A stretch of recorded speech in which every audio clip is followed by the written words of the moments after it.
Right, shalom, shalom. But the Hebrew Israelites here to prophesy the downfall of this wicked kingdom.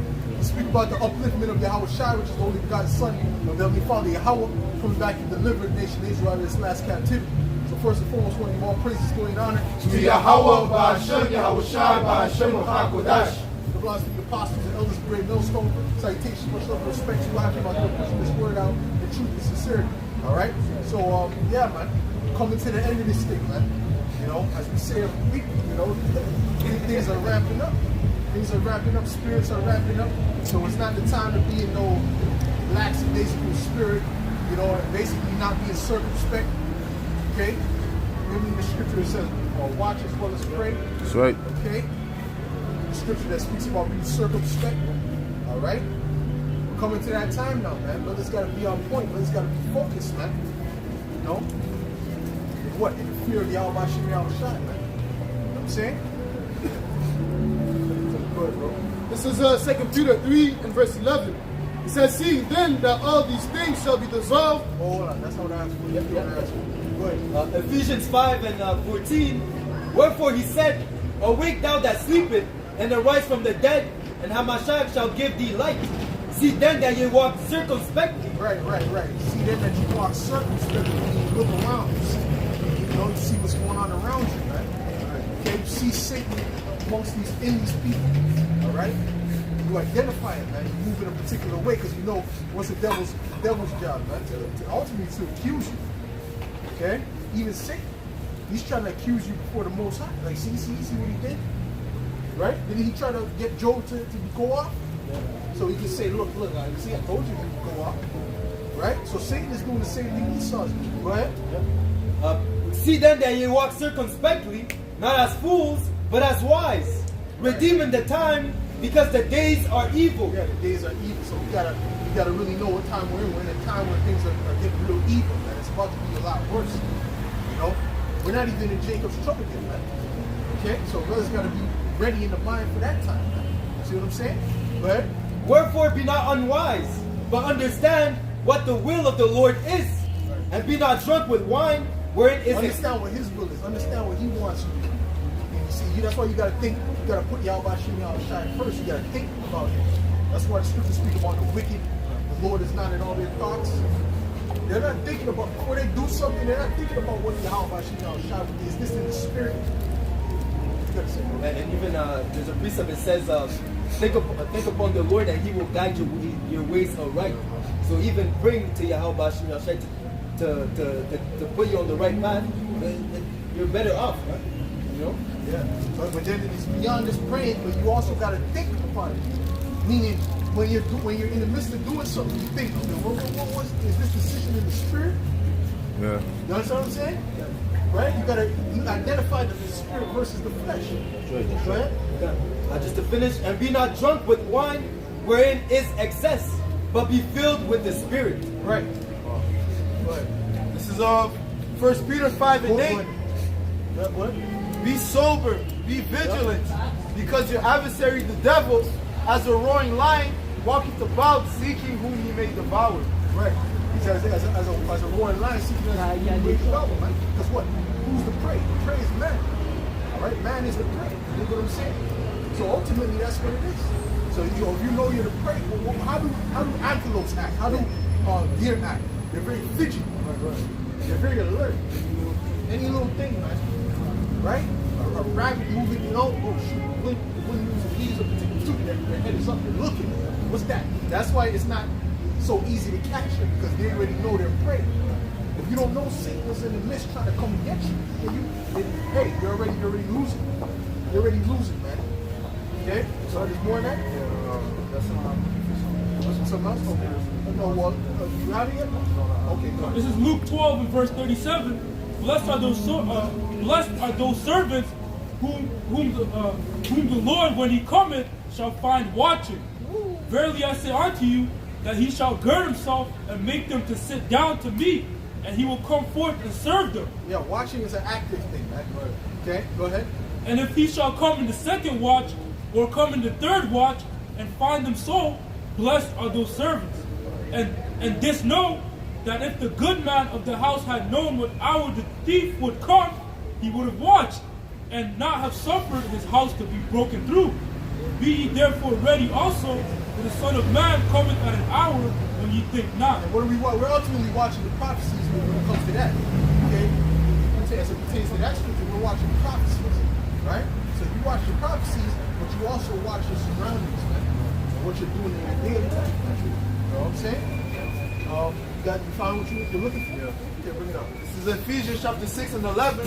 Put on the whole armor of the Most High, that ye may be able to stand against the wiles of the devil. Right, wiles. Look up the word wiles. Look up the word wiles up higher, please. Okay. Read it again. Okay. Start at verse 10. Come on, Ephesians 6 and 10. Finally, my brethren, be strong in the Lord. Yeah. Yahweh Ba'ashem Yahushai, Yeah. and in the power of his might. And in the power of his might. Okay?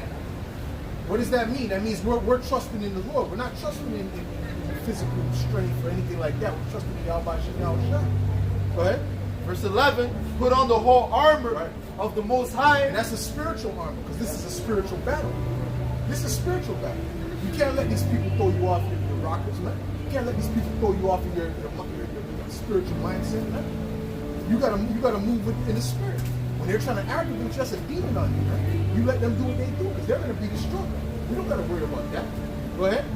That ye may be able to stand against the wiles of the devil. Now look at the word wiles. This is the word wiles in the blue letter. It says cunning arts, deceit, graft, trickery. Trickery, man. Trickery. You know what a trick?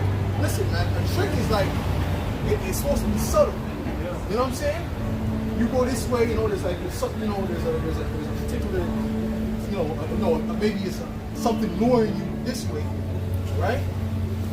Right? To bring you here, or like a woman, right? She's going, come here, you think you're gonna have sex, whatever, right? But she's leading you to get love. See? But because you're not being circumspect, you're seeing it like if it's harmless, but it's not harmless. Yeah, that's how sick it comes. Hold on, isn't that how the serpent came to eat? Right? Hold on. This one up good. Go ahead. Yeah. This is Genesis 3 and verse 1. Now the serpent was more subtle than any beast of the field. The serpent was more what? Subtle. Subtle. What does it mean to be subtle? That means to be subtle.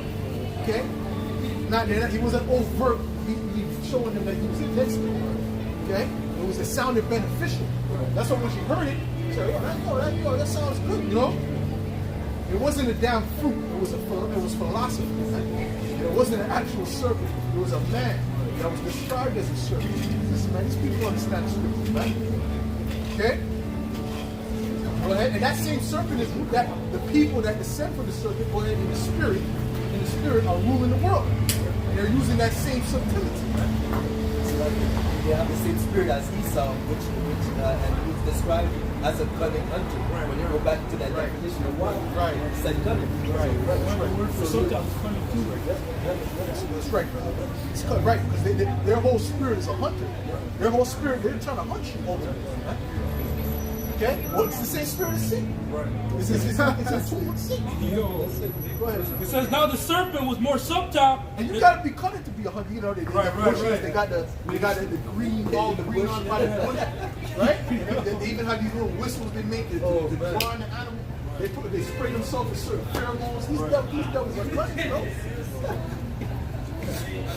This is Psalms 10 and 8. He sitteth in the lurking places of the villages. In the secret places does he murder the innocent. His eyes are privately set against the poor. He lieth in wait secretly as a lion in his den. He lieth in wait to catch the poor. He does catch the poor when he drives him into his net. Right, because he's a cunning hunter. He's a cunning hunter, man. Right? In the spirit. This is what the Edomites are. The so-called white man is a cunning hunter in the spirit. All right? He's trying to trap you, because he's working, Satan is working through him. Okay? Go ahead. Verse 10, he crouches and humbleth himself, that the poor may fall. fall. So they'll act like he's for you. Right? Oh, this is for your health. This is for your safety. Right? Or they're poisoning you. Oh, I don't know. I hear people dropping dead of heart attacks. I don't know. An 18-year-old, an athlete. A bunch of them is dropping dead. I don't know. What? We were just trying to help. You understand? That's that hunter, man. He trapped you. He got you in the snare. He got you in the net. And everything he's doing is leading you to that ultimate net, which is the MOTB, the mark of the beast, man. Okay, which is what? The microchip. Okay. Oh yeah, he's gonna bring that. He's gonna be super. He's gonna be nice and cutting with that too. All right. But eventually he's just gonna come forward. Cause when he feels like he got the world in his grips, got all the legislation signed, he's gonna come with full force, man. That's the lamb that speaks as a dragon. Right. You know, so he comes up at first. You know, he comes up. Yo, come on, man. This is for your benefit.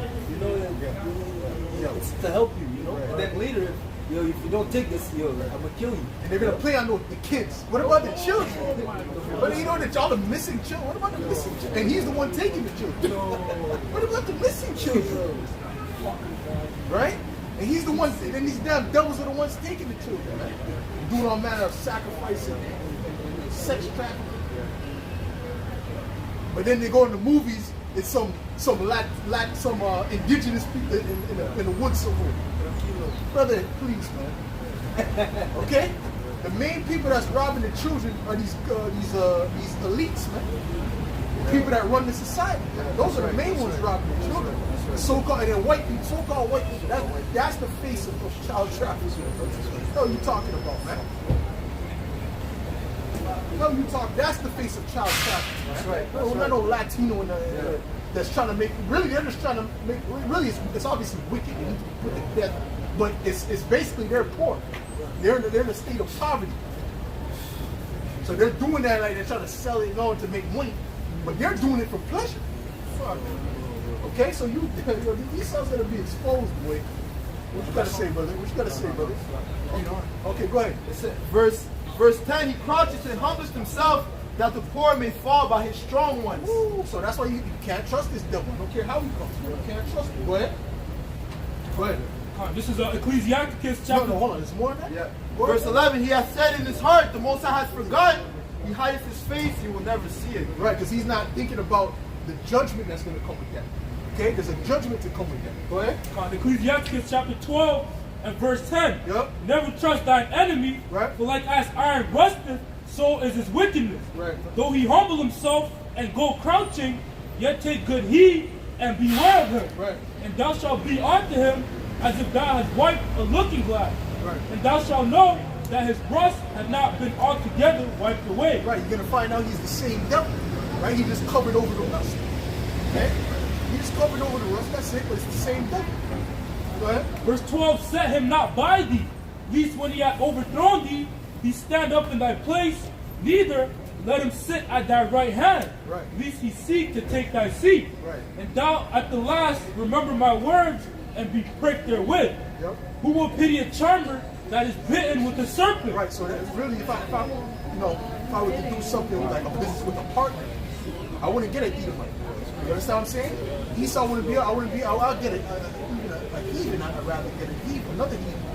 You know, but I wouldn't get an Edomite. Okay? Mostly I would be looking for a Jake. Okay? Oh, yeah. Go ahead. It says, who will pity a charmer that is bitten with the serpent? Because what? Esau's going to try to overturn you. You know? That's what the scripture said, doesn't it? Go ahead. It says, or any such as come nigh wild beast. So one that goeth to a sinner and is defiled with him in his sins, who will pity? Right. And Eve was defiled with the serpent. Okay? He was bringing to them. Okay? Jake is being defiled with the serpent right now. You understand what I'm saying to you? Jake is being defiled right now. Following after the ways of Esau Edom, man. Right? Go ahead. Verse 16, an enemy speaketh sweetly with his lips, but in his heart he imagineth how to throw thee into a pit. Yeah, he's speaking nice and sweet, man. It's all about love. Oh, them devils that say it's all about love, those are the ones, the least ones you can trust. That's right, that's right. They're funny, man. They're interesting. Those same ones talk about it's all about love is telling Israel to don't stop the war. Keep going. Right? You see the babies in the Palestinian, they deserve it. Those are the same ones that'll tell you about it's all about love. You see the hypocrisy of the devil? You see that? And when the hypocrisy is it's worldwide. You can see it through the worldwide web now. That's right, that's right. You know? Those were the ones screaming and crying and scratching. It's all about love. Right? But then when they see the children getting blown up, oh, well, you know, they have the right to So isn't what we're saying, that the Most High is going to avenge us? And we're not even doing it ourselves. The Most High through His Son is going to do it. But they got a problem with that. Because guess what? Now the judgment's on them. You see that? See how that works? Hypocrites. It says, an enemy speaketh sweetly with his lips, but in his heart he imagineth how to throw thee into a pit. That's it. He will weep with his eyes, but if he find opportunity, he will not be satisfied with blood. Okay. Psalm 55 and 21. The word of his mouth was smoother than butter, but war was in his heart. Right. His words were softer than oil, yet were they drawn swords. Right. These devils can't fool us, man. We see. We have the eyesight, man. We see. Okay? You know what you're about. That's it? Okay. Go ahead, Bob. Proverbs 4 and 14. Enter not the path of the wicked, and go not in the way of evil men. Right. Avoid it, and pass not by it. Turn from it, and pass away. Right. For they sleep not, except they have done mischief. Right. And their sleep is taken away. And that's how Esau's mind works. Because he's working with Satan. Satan works with. Listen, that's a nation of people, a race of people that Satan works with. That's right. Okay? That's literally. That's what. Some of them. There's a particular dude who came out and said that our God is not the God of the Bible. It's the God. It's Satan. Yeah. He's speaking about the small hats. But it's all these Edomites. It's not just the small hats. It's the German, okay, the French, whatever these Edomites call themselves. They're all the same people. They just call themselves different things. And they're different dukes. Go ahead. They descend from different dukes. All right, go ahead. 2 Thessalonians 2 and verse 9. Even him whose coming is after the working of Satan. Right. With all power and signs and lying wonders. That's Esau. He's speaking about the Romans. But ultimately, the Romans will come back into power, right? And really have the full grip. Okay, now we're in the time of the full grip. Matter of fact, we'll open it on that. All right, 2 Thessalonians 2 and 8. And then shall that wicked be revealed. Right, the wicked has to be revealed. We're revealing the wicked right now. But the thing is that makes it so bold is we're revealing the wicked in his own kingdom. Right. While he's ruling. We're telling you, you are the devil. You are the wicked written about in the scriptures. Okay? This is you. Okay? And your people. Go ahead. The beautiful thing is that the Lord is allowing us to do so. Because in the ancient times, that would be considered treason. Which, hold on, brother. It's about to be considered treason. That's right. This is why they're coming up against free speech. It's not about these right wing, because they control the right wing and left wing bullshit paradigm, because that's all bullshit. That's right. All right? That is really us, our message, the Hebrew Israelites. This is the real message they need to stop. Okay? Because this is going through the full truth. We're not just doing partial truths. They're doing wickedness behind closed door, but Donald Trump is going to help us. Is that a joke or something? This guy was bought out by the Bilderberg. I'm showing you these guys are zombies too. Both the left and the right, they're all zombies. Go ahead. It's that's what happened in the time of. That's why anyone who's slacking, brother. Anyone who tells me about the right-left parallel, I don't even want to have a conversation with you, man. Okay, you're on such a low level. That's what happened in the time of in the Romans when the Israelites were prophesying. They had to basically ban the Israelites out of Rome in the time of Nero Elle est encore là? Speaking about how they overturned the world. Get me that. Look into Google and say about these overturn the world or turn the world upside down. Okay, because that was speaking about us, speaking about our people. You know, the Israelites. Mais il est parti là? Because what were they doing? They were doing what we're doing ultimately. Non, parce que No, speaking against the kingdom, right? Against that kingdom ultimately, right? But then you probably had amongst them too, them Israelites that wasn't right, that wasn't in the spirit, like we have now, that's doing stupid, you know, that's doing stupidity. They might not even have been zealots necessarily, not even necessarily that, but also, especially dealing with this case, they just weren't in the spirit. You know? They might not have been in the spirit all of them, right? But some of them were, right? Some of them were the actual elect. Okay. So you found that? Let's talk about. Okay. What he did, he blamed the fire in Rome upon the Christians, the Israelites. Right. Exactly. God, this is Job 12 and verse 14. I'm gonna start at 14. Behold, he breaketh down, and it cannot be built again. He shutteth up a man, and there can be no opening. Behold, he withholdeth the waters, and they dry up. Also he sendeth them out, and they overturn the earth. They overturn the earth. He said if them out, they overturn the earth. That's a good one, though. That's not what I was looking for, but that's a good one. I'm going to show you the one I was looking for. But that's a good one, though. Ooh, matter of fact, read that again. Job 12 and verse 15. That's a perfect tie-up. That's a perfect tie-up right there. Oh, we found the precept. We found it. Go ahead. Behold, he withholdeth the waters, and they dry up. Yeah. Also, he sendeth them out, and they overturn the earth. Right, so we can tie that to what? The spiritual waters, man. This is overturning the world right here. Okay? This is changing. When the apostles came out on YouTube, the apostles and the elder bishops came on YouTube in 2007, the world changed, man. The world changed, man. Right after that, what happened? The financial, the housing market crash in 2008. Right. That's what I'm saying to you? So things started to change, man. Okay? Go ahead, bro. Just to add on, that's how the word does not come back void. As soon as the word came out, the things started happening. You know? So the precept we wanted, Acts 17 and to the point 6, and when they found them out, so like, and when they found them not, they drew Jason and certain brethren. Go one verse. Let's see what they're talking about. Acts 17 and 4, and some of them believed and consorted with Paul and Silas, and of the devout Greeks of a great multitude, and the chief woman not a few. But that's the pride of Esau. The woman was proud of him. But it doesn't matter. We don't care. But the Israelites which believed not, moved with envy, took unto them certain lewd fellows and baser sorts, and gathered a company, and set all the city on an uproar, and assaulted the house of Jason, and sought to bring them out to the people. Right. So he was looking for those that believe in Yahushua. Go ahead. And when they found them not, they drew Jason and certain brethren unto the rulers of the city, crying, These that have turned the world upside down are come hither also. Right. So they're coming to turn this place upside down too. Because everywhere they go, they're turning it upside down. Right? They're changing the whole vibe. They're changing the whole spirit. You know? Go ahead.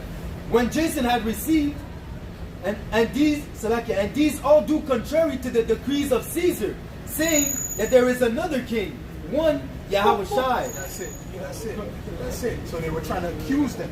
They were trying to bring up an accusation against them based upon what? The gospel, based upon the truth. You see what I'm saying? But the same thing they're gonna do now. All right? Because what? This word already turning the world upside down. Okay? You got millions of Jakes in America, millions of so-called black people that believe that they're Israelites. That's just documents that believe and identify as Israelites. Millions. That's only in, brother, the apostles been on, that's 13 years. 13 years, you got millions that basically convert to understand that they're Israelites. Brother, and that's only of Judah. And that's only who's documented. Okay? And that's only in America. Right? So that's powerful. And then it's spreading all around the world too. That's powerful, man. That's power. That's the power of Yahweh Shai, man. And Esau can't stop it. What else you got? One more line. Go ahead. It says here, and they troubled the people and the rulers of the city when they heard these things. Right. This is John 12 and verse 32. And I, if I be lifted up from the earth, will draw all men unto me. Yeah, that's right. So all those they're coming, all the ones of the elect are coming to Yahushua. Okay, but you even got those that are not of the elect coming to this, to some part of this doctrine, right? Although a lot of them are perverting the doctrine, right? Go ahead. Because Paul said, "Who have turned you from this doctrine, which is not another." Right. It's the same doctrine, but it's just perverted. You know what I'm saying? That's something. Okay, go ahead. Matthew 24 verse 14. And this gospel of the kingdom shall be preached in all the world for a witness unto all nations, and then shall the end come. Right, then shall the end come. And after the gospel is preached, then the end is going to come. Man. Not before, man. Not before, man. It had to be preached in the middle. And then that's when things started to really move, right? Okay? So now we're at this time, man. And we see, things are getting hot in the Middle East, right? That's all part of the prophecies, man. You see? What you got, bro? This is Isaiah 28:19. From the time that it goeth forth, it shall take you. For morning by morning shall it pass over, by day and by night. And it shall be a vexation only to understand the report. Right. It will be a vexation only to understand the report, man. See, for them, not for us, for them. Okay? Real quick, Philippians 1:18. What then, notwithstanding every way, whether in pretense or in truth, a Mashiach is preached, and I therein do rejoice, yet, and I will rejoice. Right. That's it. You got something like that? This is Isaiah 13 in verse 2. It says, lift thee up a banner upon the high mountain, exalt the voice unto them, shake the hand that they may go into the gates of the noble. Shake the hand that they may go into what? The gates of the noble. Okay, which is what? So that they can complain about it, right? And that's the point we're at now. Vocab and these different people, they're complaining about this. They're spewing hate, this and that. How can we allow this and that? Right? But guess what? They can't do nothing until the Most High sends that famine of the word. Which Esau's been on it. Esau doesn't need them to complain anyway, but Esau's been on it anyway. Okay? He's been on it. Because this is against, this word is a threat to this kingdom. Okay? That's something. This is Job 15:21. A dreadful sound is in his ears. In prosperity the destroyer shall come upon him. Right. So that's it. So that dreadful sound is this truth. Right? Because this is showing you that he's going to be taken down. Okay? We're doing this in boldness in their face. We're not hiding behind some code. We're doing it in boldness. Telling them. Okay? Right? And also we're making the boast that the Most High is our Father, that Yahweh Shai is our deliverer. We're making a boast in that, man. Go ahead. Right? Okay, go ahead. Back to 2 Thessalonians 2:8. And then shall that wicked be revealed, whom the Lord shall consume with the spirit of his mouth, and shall destroy with the brightness of his coming. Yep, that's it. Okay, that's right. So he's consuming right now through the prophets, right? Even him whose coming is after the working of Satan, all power and signs and lying wonders. That's it. Wisdom of Solomon 5 and verse 1. Then shall the righteous man stand in great boldness before the face of such as have afflicted him, and made no account of his labor. Yeah, we're standing in boldness. Okay? We're not hiding behind closed doors, man. We're out there in the open. Okay? This is Job 21 and verse 31. It says, who shall declare his way to his face, and who shall obey him what he hath done? Right, so we're the ones that's declaring the ways of Esau even to his face. Okay? We're showing him. Well, that's part of the before the judgment. Okay? Before the judgment, you're read the sentence. Well, you did this, you did that. Right? So that's what we're doing to Esau. We're showing him what he's done. And what is written about that. What's the judgment for that? And what's next? The Lord is bringing that judgment. Okay? That's what's coming. That's the thing that's left. Okay? Because Esau thought he got away with it. No, he didn't get away with anything, man. Right? Esau didn't get away. These nations didn't get away. Wicked Israelites didn't get away. Okay? Everything is going to have to be answered for, man. The only ones that's going to be exempt from judgment is the elect. That's right. They say, Esau, forgot that there was witnesses. Right. Those witnesses that he couldn't bribe to, and make them not say the truth, man. Right. Like you have the other camp that don't teach the 100% truth. Yeah. He bribed them. He got these witnesses tainted. But as for us, we're the pure witnesses that's going to declare his way to his face, man. That's right. And we're going to come straight boldly. No chaser, man. Because we don't fear him that could kill body, but we fear him that could kill body and sword in hell, man. This is Romans 11 and 4. But what said the answer of the Most High unto him? I have reserved to myself 7,000 men who have not bowed the knee to the image of Baal. Even so then, at this present time, also there is a remnant according to the election of grace. That's right. Want to speak on that, bro? Backing up the brother's point, the Lord has left a remnant that didn't fold, and that's not going to fold, man. And they're going to stand boldly, for Yahweh Shai, which is the truth. Like it says in the book of 2nd Ezra, it says, I began to command those that stood so swiftly for the name of Yahweh Shai. Okay? There's no bribe that's going to convince them. Hosea 6:5. Therefore have I hewed them by the prophets. I have slain them by the word of my mouth. And thy judgments are as the light that goeth forth. That's it. Right. So this light, okay, let's deal with that light. That light is just going to shine brighter. Okay, that light within us is going to shine brighter as well. See? So this truth is being exposed more and more. Okay? And then let's deal with the inward man. The inward man is being refined. Okay? So either way, that darkness is not going to prevail. Oh, the scriptures speak about as much as light as darkness. Give me Isaiah 6. Okay? Right. They can't win. Go ahead. This is the book of Ecclesiastes 2:13. Then I saw that wisdom excelleth folly, Right. as far as light. Just like wisdom excels folly. Go ahead. As far as light excelleth darkness. Right. Light excelleth darkness. Right. So this light that we have is going to excel their so-called wisdom, their so-called knowledge, right? Their pseudoscience, whatever the hell they got. Okay. This is going to excel it. All right. Go ahead.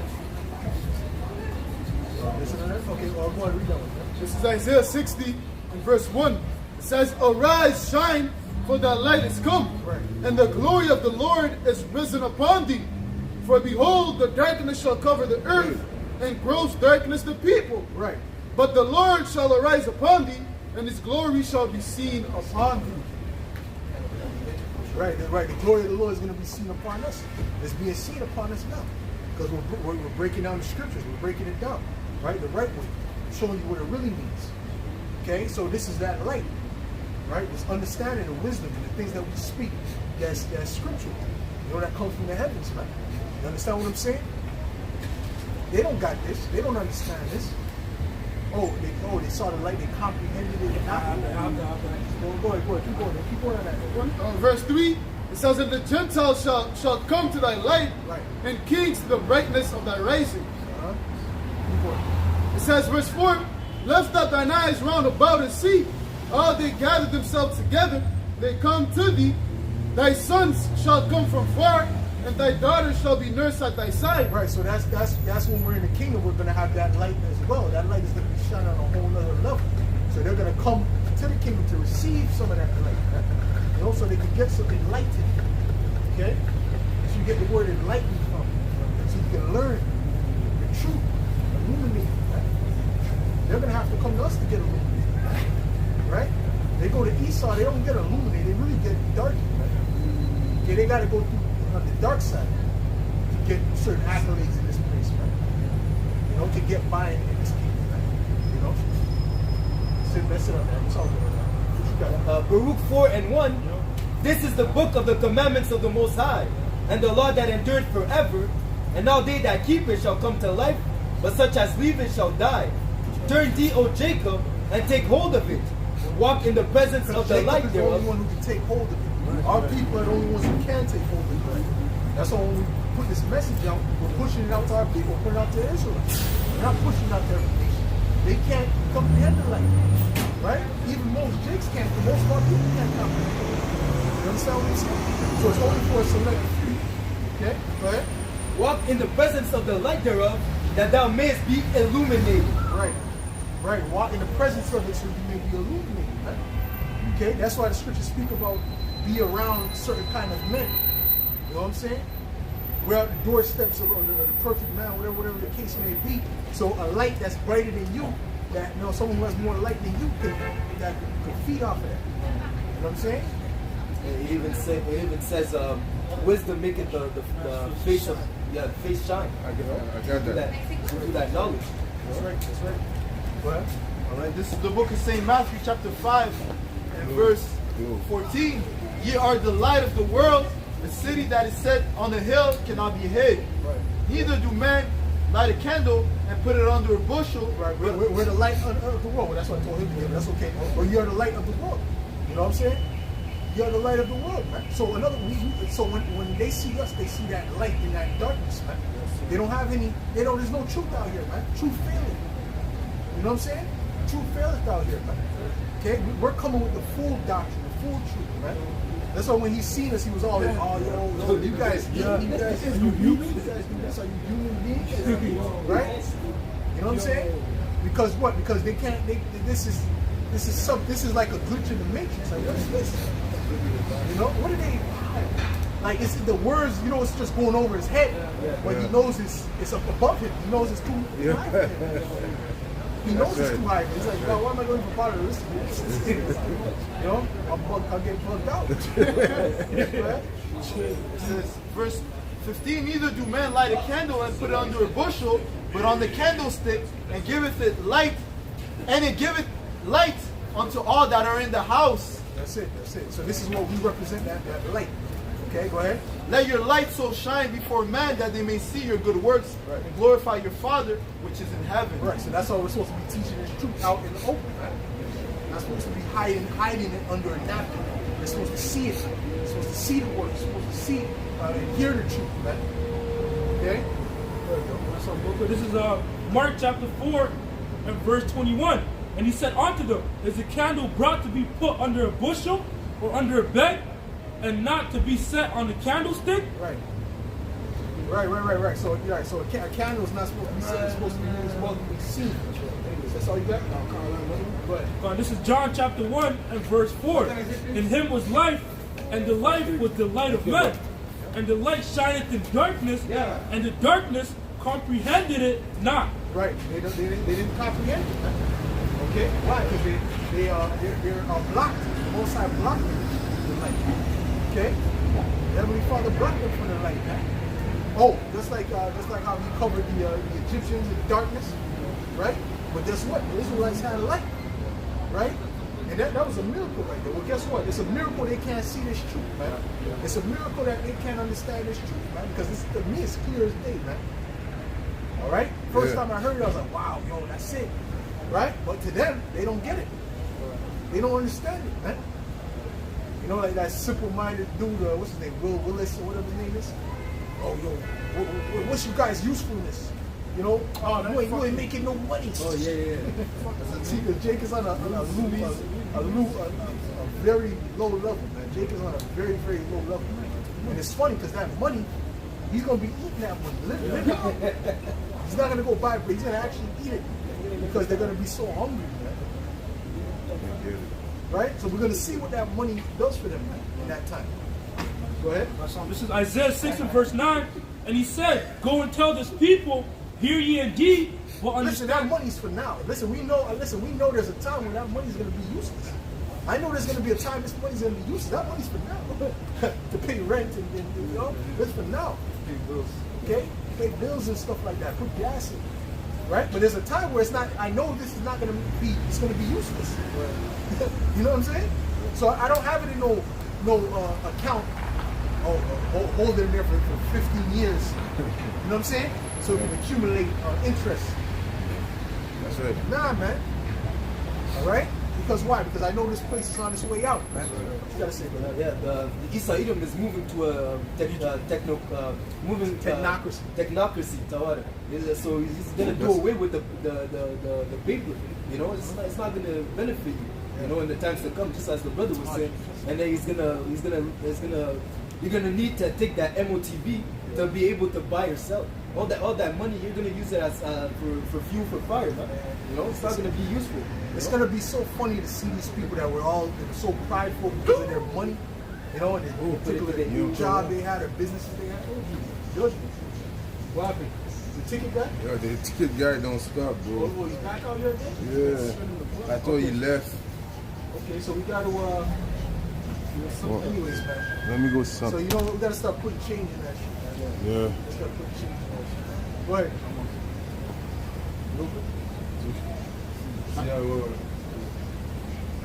Yo, Amos, tell them that you're gonna put change in ours. All of them. Tell them you're gonna put change in all of them. Tell them, alright? Go ahead. 2 Corinthians 4 and 3. You know? But if our gospel be hid, it is hid to them that are lost. Them that are lost, them that can't get it because they're blocked. Matter of fact, give me Isaiah 6. Go ahead. In whom the power of this world hath blinded the minds of them which believe not. Right. Lest the light of the glorious gospel of Hamashiach, who is the image of the Most High, should shine unto them. Right. Right. This is the book of Isaiah, chapter 6 and verse 9. And he said, go and tell this people, hear ye indeed, but understand not. Right. And see ye indeed, but perceive not. Make the heart of this people fat, and make their ears heavy, and shut their eyes, lest they see with their eyes, and hear with their ears, and understand with their heart, and convert and be healed. Right, because that's what happens when you learn the truth. You're healed. Right. You know, you're converted and then you're healed. Okay?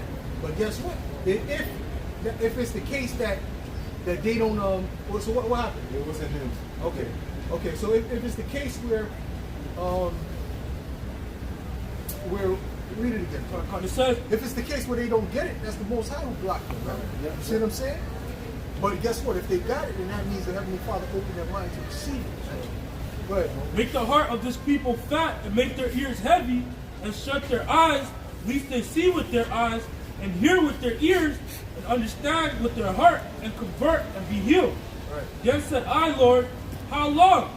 And he answered, until the cities be wasted without inhabitants, and the houses without men, and the land be utterly desolate. So in other words, until everything is until the judgment comes, they're not going to get it. That's right. Okay? Go ahead, bro. 2 Thessalonians 2 and 11.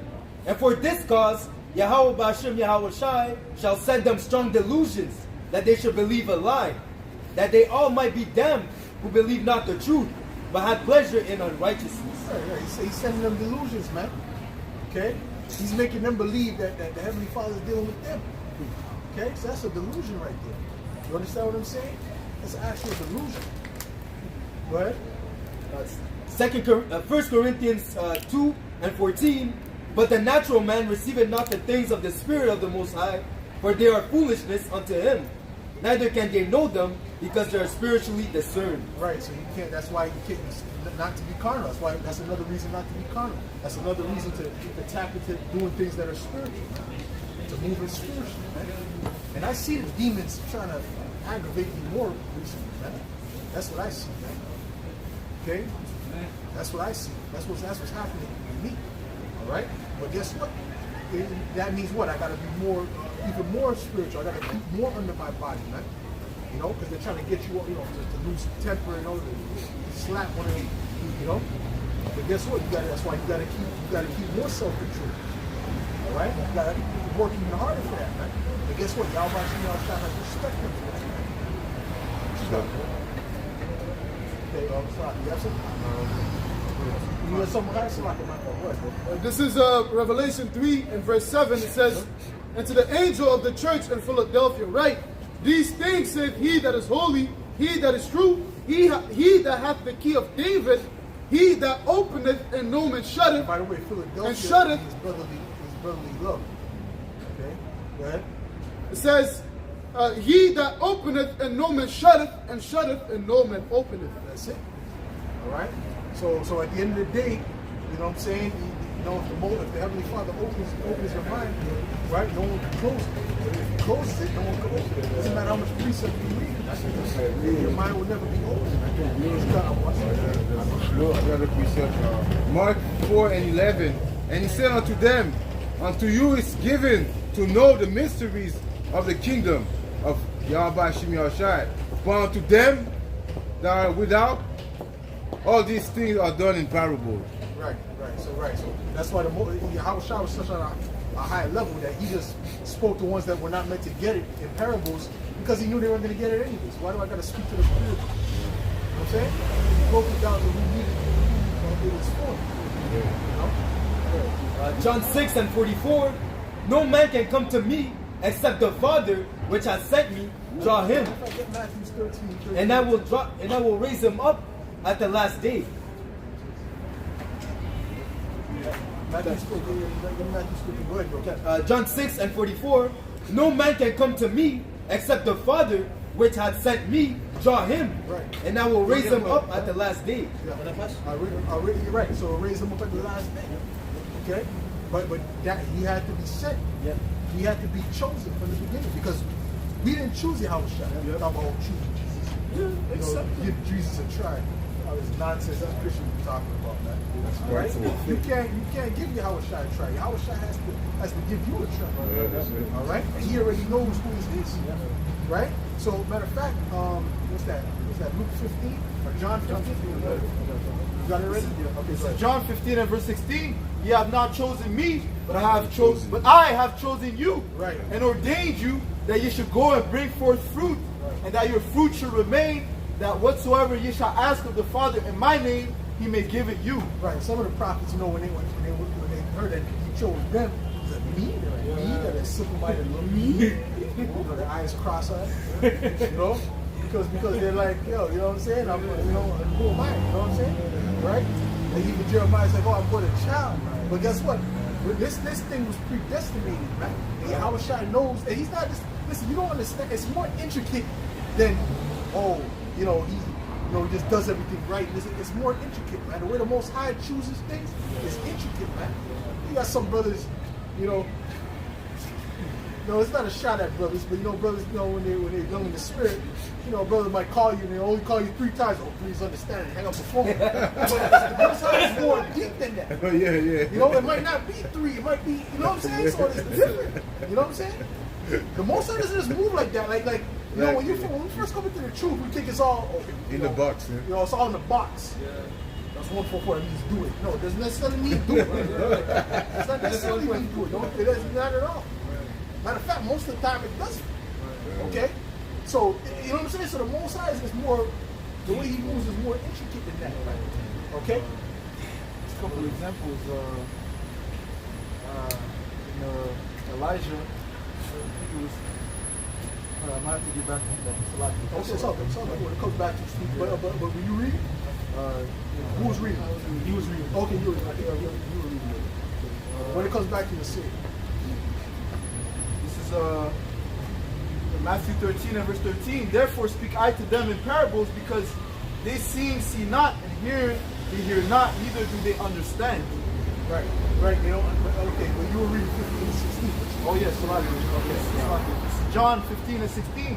Ye have not chosen me, but I have chosen you, and ordained you that you should go and bring forth fruit, and that your fruit should remain, that whatsoever you shall ask of the Father in my name, he may give it you. That's it. So the Lord is, as a matter of fact, give me Proverbs 16 before. You want to say it? Right. It was Elijah. He told the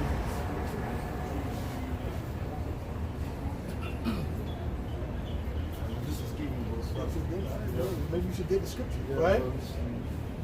16, yeah. All right, this is Proverbs 16 and verse 2. It says, all the ways of a man are clean in his own eyes, but the Lord weigheth the spirits. Right, the Lord weigheth the spirits, man. All the ways of man is clean in his own eyes, but the Lord is weighing the spirit. He has the spiritual weight on spiritual scale on the eye, right? So man can only do so much in his mind. Oh, this is that. But guess what? The Lord is weighing the spirits. And brothers have different spirits. That's why there's certain brothers that clash. But it's different spirits. But really, that's of the flesh. That's the flesh coming into this picture. Okay? Did something like that happen to Paul? Where he clashed with Barnabas, and then it's not like Barnabas was still in the truth, but they just have to go different ways.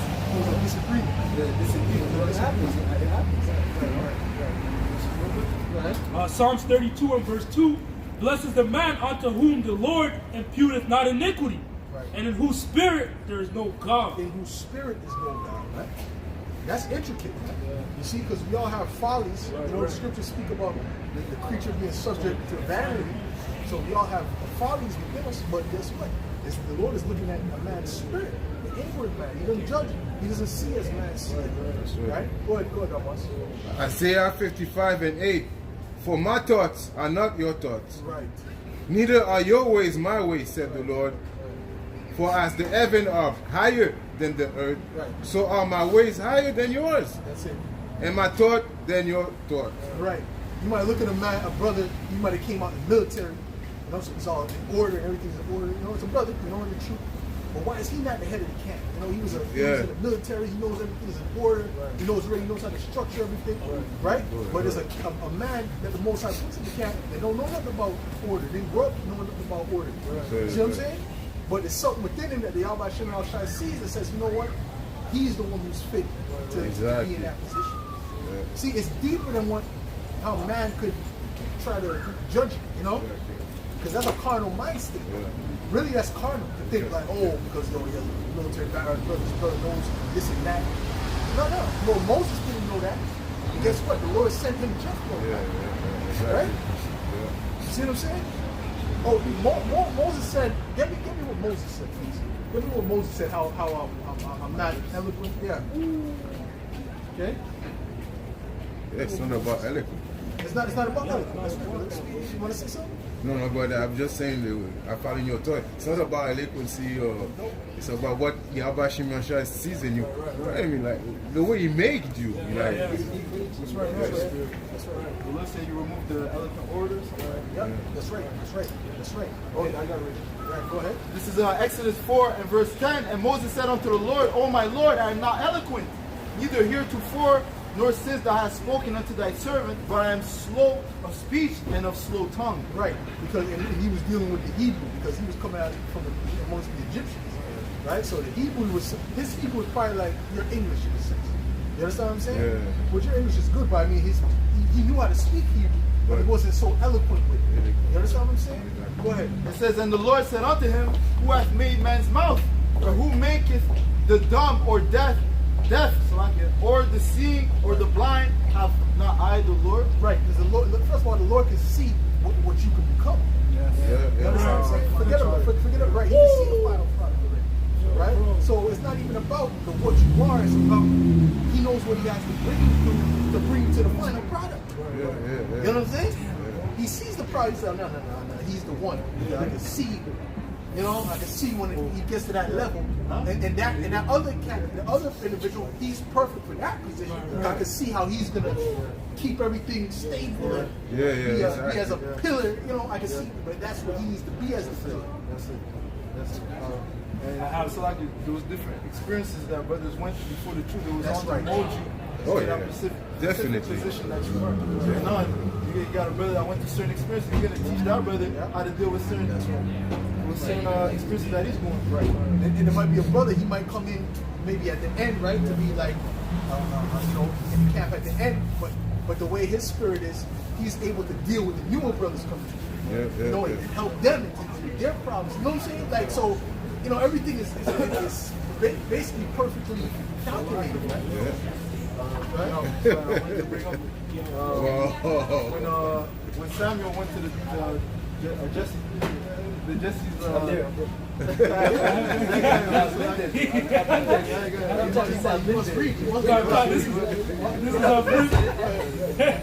is 1 Samuel 16, and I'm gonna start out verse 4. And Samuel did that which the Lord spake, and came to Bethlehem. And the elders of the town trembled at his coming, and said, Comest thou peaceably? And he said, Peaceably, I am come to sacrifice unto the Lord.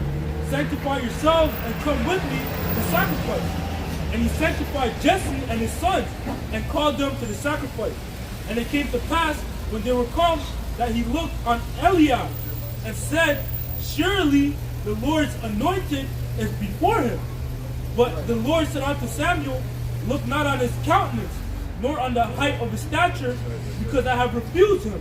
For the Lord seeth not as man seeth. Right, because he was seeing him, he was big, you know, he was a warrior. Right. You know what I'm saying? So he said, this guy decided to be the king. Right?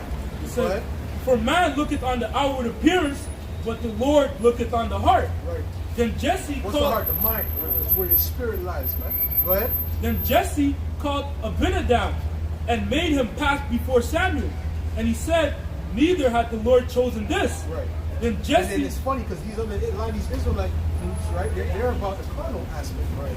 They look at the guys, the breastplate of gold, and they know that, so they play on it. They got the breastplate of gold, he has the purple, right? Breastplate, right? And then you got the background, you got a lion, it's gold, right? And then all the production is perfect. And they're like, yo, has to be a lion.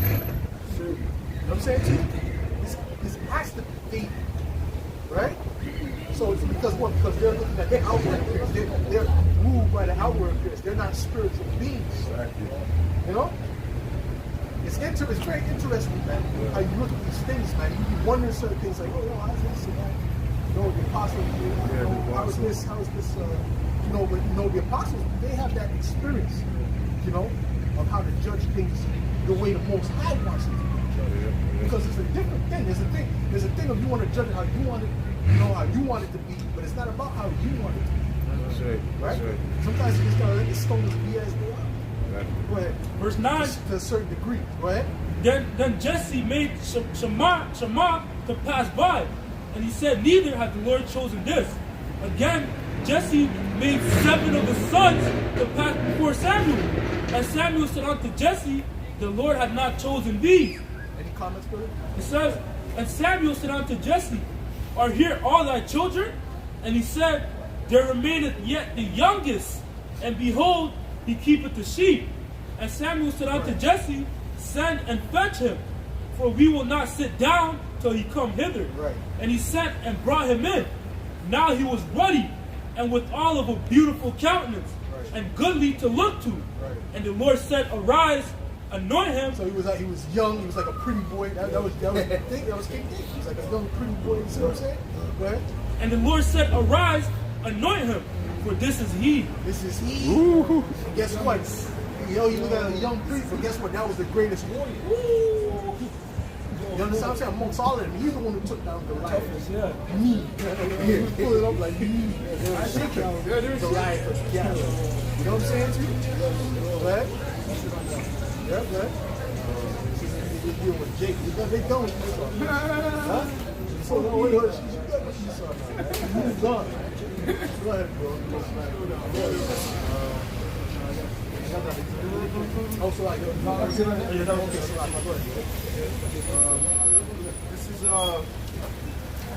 is 1 Kings chapter 18 and verse 43. And said to his servant, go up now and look toward the sea. And he went up and looked and said, there is nothing. And he said, go again 7 times. And it came to pass at the 7th time that he said, behold, there arised a little cloud out of the sea like a man's hand. And he said, go up, say unto Ahab, prepare thy chariot and get thee down, that the rain stop thee not. Just going back to it's about the Lord's time, because he told him to go once, and then the vision didn't appear. He told him to go up 7 times. Do it. The Lord does it how He wants to do it, man. It doesn't have to be the same, So there's a time when it happen like that. It doesn't have to happen like that as it happened in the scripture for you. Come in a different way. Matter of fact, these visions, a lot of them came different. Right? But it'd be the same vision, same story, but it came different. The lamb spake as a dragon, right? But then another one it was a brass and legs, iron, fruit of iron, right? So it comes different, man. Right? So the Lord does things differently, man. He's not in a box, man. He's don't you understand? He's beyond time. Yeah. He has you talk about algorithms, man. He got the infinite algorithm. Yeah. You know what I'm saying? There's another precept which I can't find it. It says he told that particular individual, it was Elisha, he told him smite 3 times. And then the guy he said smite, and the guy smote only 3 times. That you should have smoked 6 times, the Lord would have completely destroyed the king. I don't know about that, but you gotta bring that one up. You tell me shit I'm gonna mean. All I know you read is a fairy tale. But I'm just saying that, for all I know, I'm loving that. Go ahead. I'm saying, go ahead.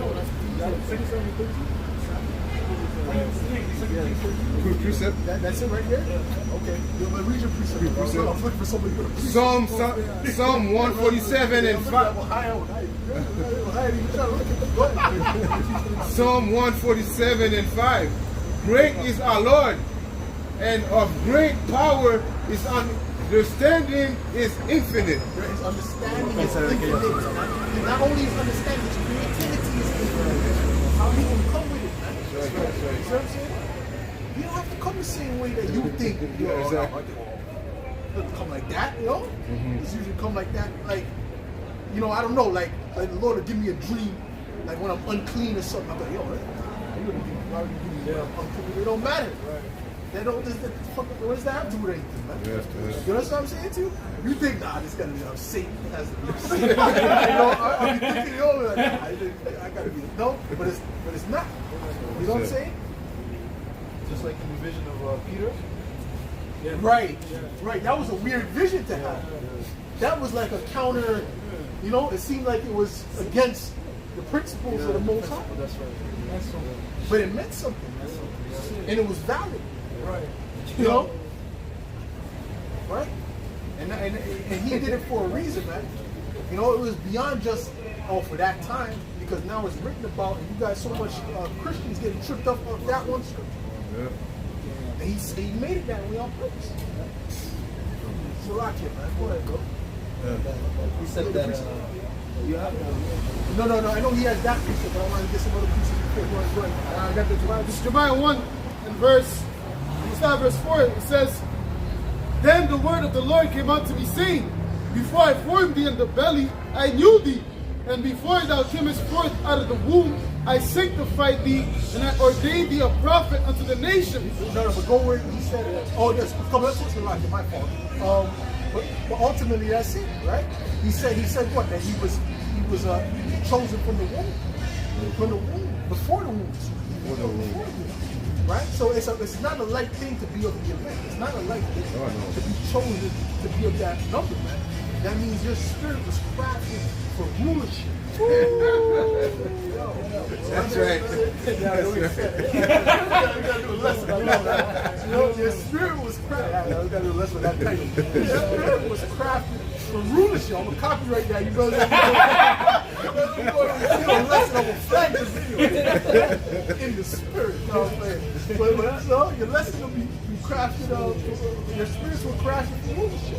The aristocracy, man. Meaning what? Fit to rule, man. Esau was not fit to rule. You know, Esau's spirit was crafted for slavery.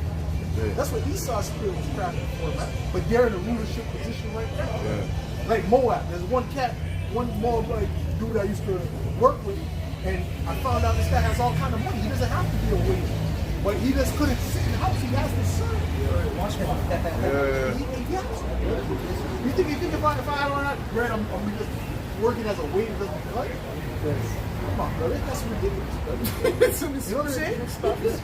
You know, but I'd at least find something where all I have to do is this on the computer to get the extra bread. You know what I mean? Washing the pots, huh? That's crazy. I'm gonna go wash dishes and really? That's like, you might as well come, you know what I mean? I might as well just come work for me. Come in my home, I'll give you bread, soup in the end of the day.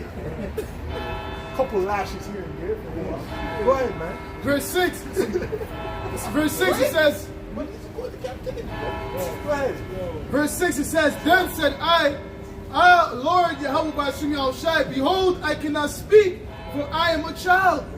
But the Lord said unto me, Say not, I am a child, for thou shalt go to all that I send thee, and whatsoever I command thee, thou shalt speak. Right. So that's it. And Jeremiah was young. He said, "Don't tell me about no. I'm a child. I chose you to do this. Right? This is what you said to me." And guess what? That's showing you how Shai was on a higher level. How Shai from a child, he was ready, man.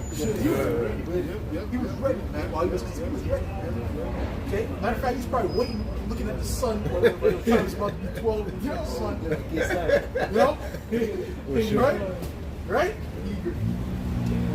Go ahead, man. 1 Corinthians 14 and 32. And the spirits of the prophets are subject to the prophets. That's right. For the Most High is not the author of confusion, but of peace, as in all the churches of the saints. Right. You were a prophet in the ancient world, you're going to be a prophet now. Point blank period. Okay? There's no ifs, ands, and buts. Alright? So if you're one of those men, one of those prophets, then you're going to come back as a prophet. Right? If you were wicked, you're going to come back wicked. Right. This is the book of Isaiah 6 and verse 5. Then said I, Woe is me, for I am undone, because I am a man of unclean lips, and I dwell in the midst of a people of unclean lips. For mine eyes have seen the King, the Lord of hosts. Then flew one of the seraphims unto me, having a live coal in his hand. Right. So a lot of those prophets, they didn't feel, worthy of that. Like, why me? Like they were in a thing like not necessarily word, but they're like, why me? In a sense, right? But you can say word, but they're like, why me? That's what, like, why are you choosing me out of all these people? Even Moses, like, why me? You know? I go to these guys, I can't even speak. I know it's right. You know what I mean? You know what I'm saying? So, but that's it. Who knows? How about Shine knows? You know? He's his thought. He says his ways are above our ways. Give me that. His way, my ways are higher. Go ahead. It says, and he laid it upon my mouth and said, Lo, this hath touched thy lips, and thy iniquity is taken away, and thy sin purged. Right. That's sin purged. Right? Okay. Because what? Guess what? He's the one who's gonna impute iniquity. He's the one who says who's guilty. Right? He's the one with the javelin, bro. Okay? So if you talk to the yo, I'm guilty. I'm the one, I got the javelin. Nigga, I'll tell you if you're guilty or not, bro. Okay? You know what I'm saying? Go ahead. This is Romans. You do what I say, you won't be. You can pass. Okay, if you do what I say, you won't be. That's what the Most High said. If you do what I say, you won't be. You'll be pardoned, right? In Exodus 23 says that. You know, that angel, which is Yahweh Shai, it says, hear ye him. If you don't provoke him, you know, for not pardoning your sin. You know, so Yahweh Shai is the one that holds that stick to pardon you. You know? Right. This is Romans chapter 8 and verse 33. Who shall lay anything to the charge of the Most High's elect? It is the Most High Yahweh Bashmi Yahushai that justifies. They can't charge us. They can't charge us. Oh, I see you. You're working with the Sabbath. Who the hell are you, man? The Most High Yahweh Bashmi Yahushai is the one that is in the churches. Okay. Go ahead. Verse 34. Who is he that condemneth? It is Hamashiach that died. Right. Ye No, right. I was watching you. I was sitting there, you feeling that. But you know, I was trying to condemn. But right, I was watching. You only did 3 videos last week. Right? Nigga, who are you? Again, I got something else for you. Who are you? I got something else for you, bro. Who the hell are you? You understand what I'm saying? Scripture speak about who are down to judge the other man. You ain't on no levels, man. And these same people talking that shit, when you look into their life, they're wicked. You know what I'm saying? They're evil people saying this stuff, right? Okay?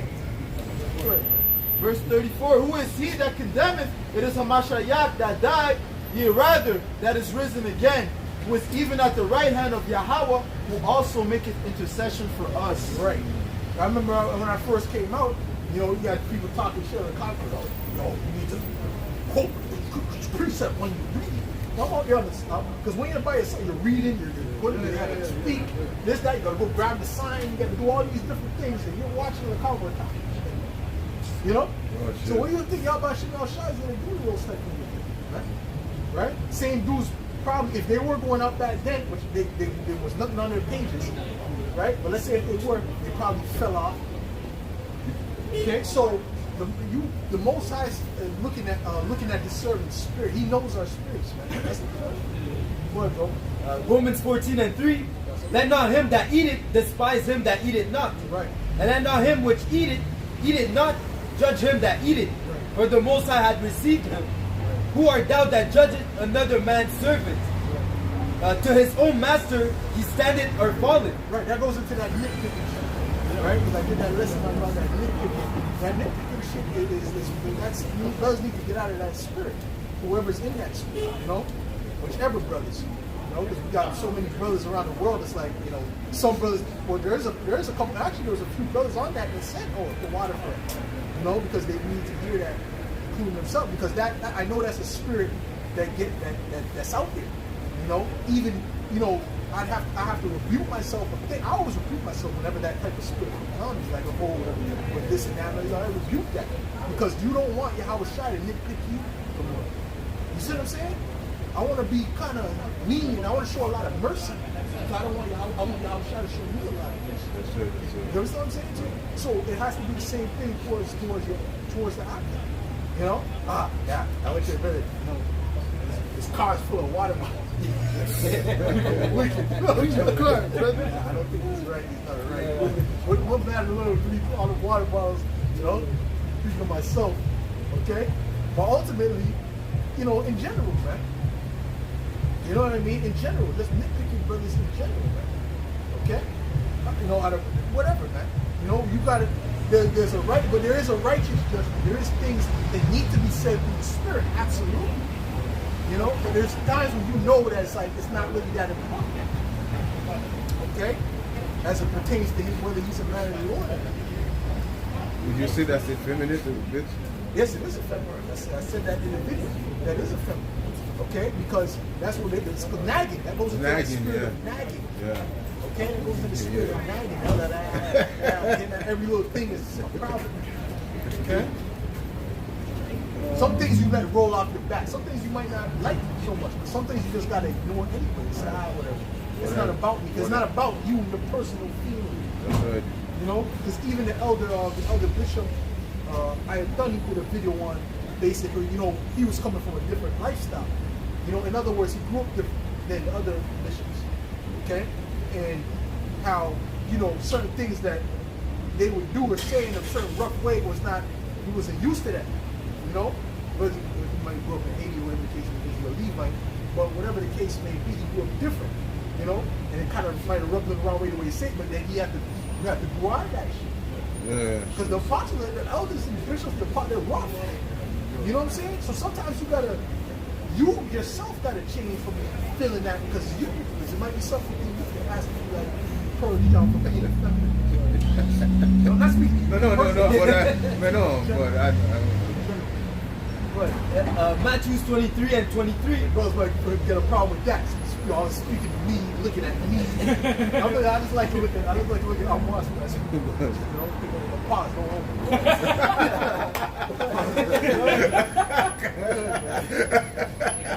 Matthew 23 and 23.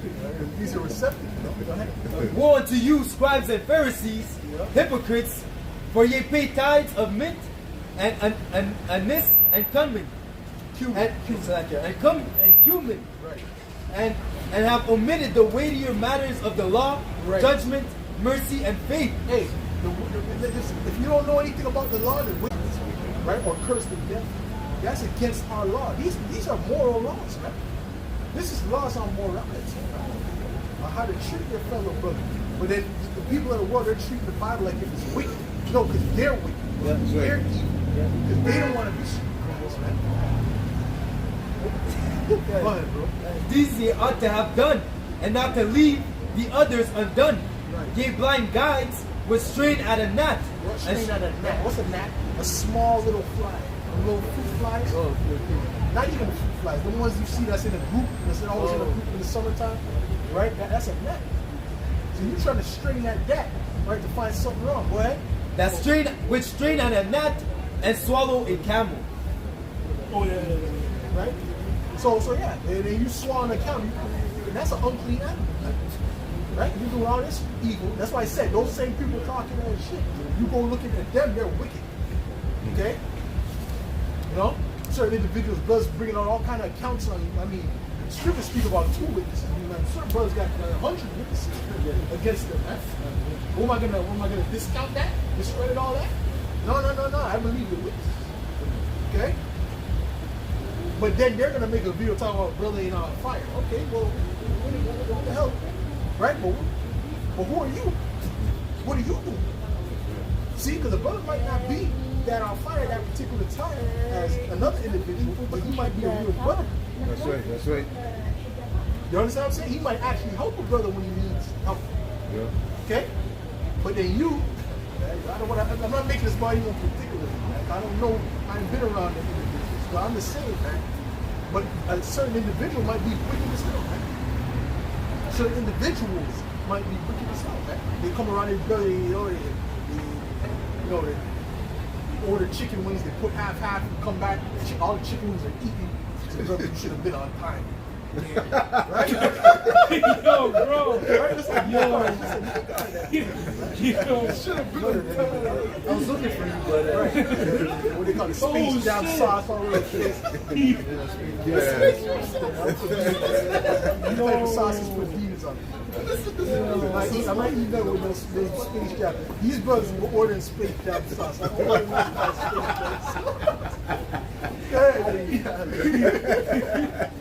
expose you, bro.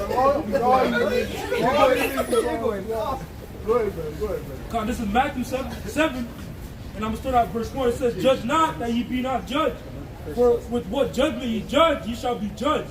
And with what measure of meat or mate, it shall be measured to you again. Right, what measure you meet, it shall be meted to you again. That's why I said, you know, it's always good to have a merciful spirit towards your brother, right? But that doesn't mean he's going off clearly, right?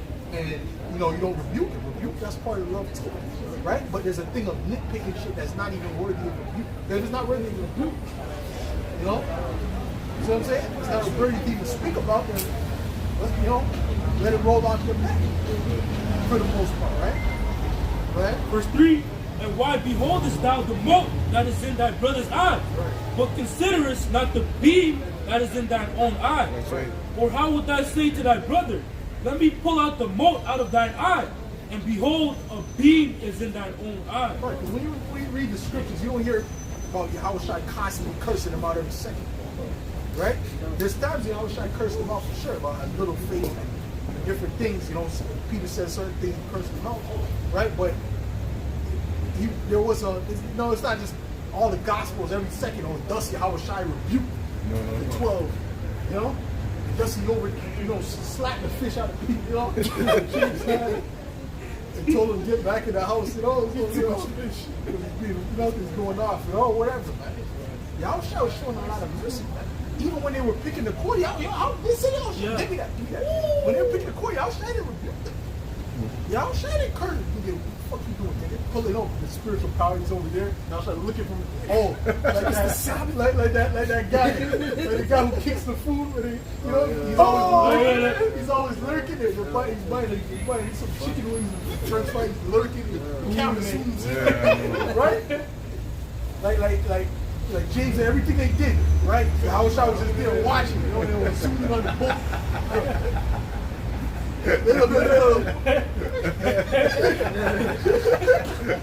Right? And then I was like, oh Lord, you know, they're walking on the water. No, they got scared and shit and drop whatever they were doing. Right? Yeah, I'm sure I wasn't a tyrant to them, man. He wasn't a tyrant, he was austere, he was serious. He watched what you said around him, but he wasn't just nitpicking every damn thing, right? Because he understood, he was wise, you know, he understood that, you know, what they can handle, you know? Matthew 12 and verse 1, and at that time Yahushua went on the Sabbath day through the corn, and his disciples were an hungered. Yeah, Yahushua wasn't walking through the corn like this while he was walking. You know what I'm saying? That dude, man, go faster. And his disciples were an hungered. Tell me this nigga. Go ahead, man. It says, and his disciples were an hungered, and began to pluck the ears of the corn and to eat. But when the Pharisees saw it, they said unto him, behold, thy disciples do that which is not lawful to do upon the Sabbath day. Right. But he said unto them, they're hungry, they're eating, that's called nitpicking, man. Alright? Well, I mean, listen, bro. If you can't, you can't, but I mean, but that's why Yahushua is going to cut them. That's why Yahushua is going to cut them. I mean, if you can avoid it, hey, you know what I'm saying?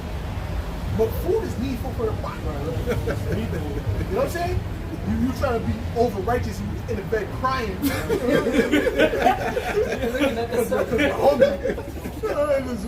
Grumbling when you try to go to sleep, but you can't sleep because the noise is too loud. Right? Does that make sense? I mean, hey, beautiful. You could do it. Start food on stupid, man. Don't son. Right? You want to do that every Sabbath, yo. Hey, I'm not even stopping at the hey. That's a beautiful thing. That's a beautiful thing.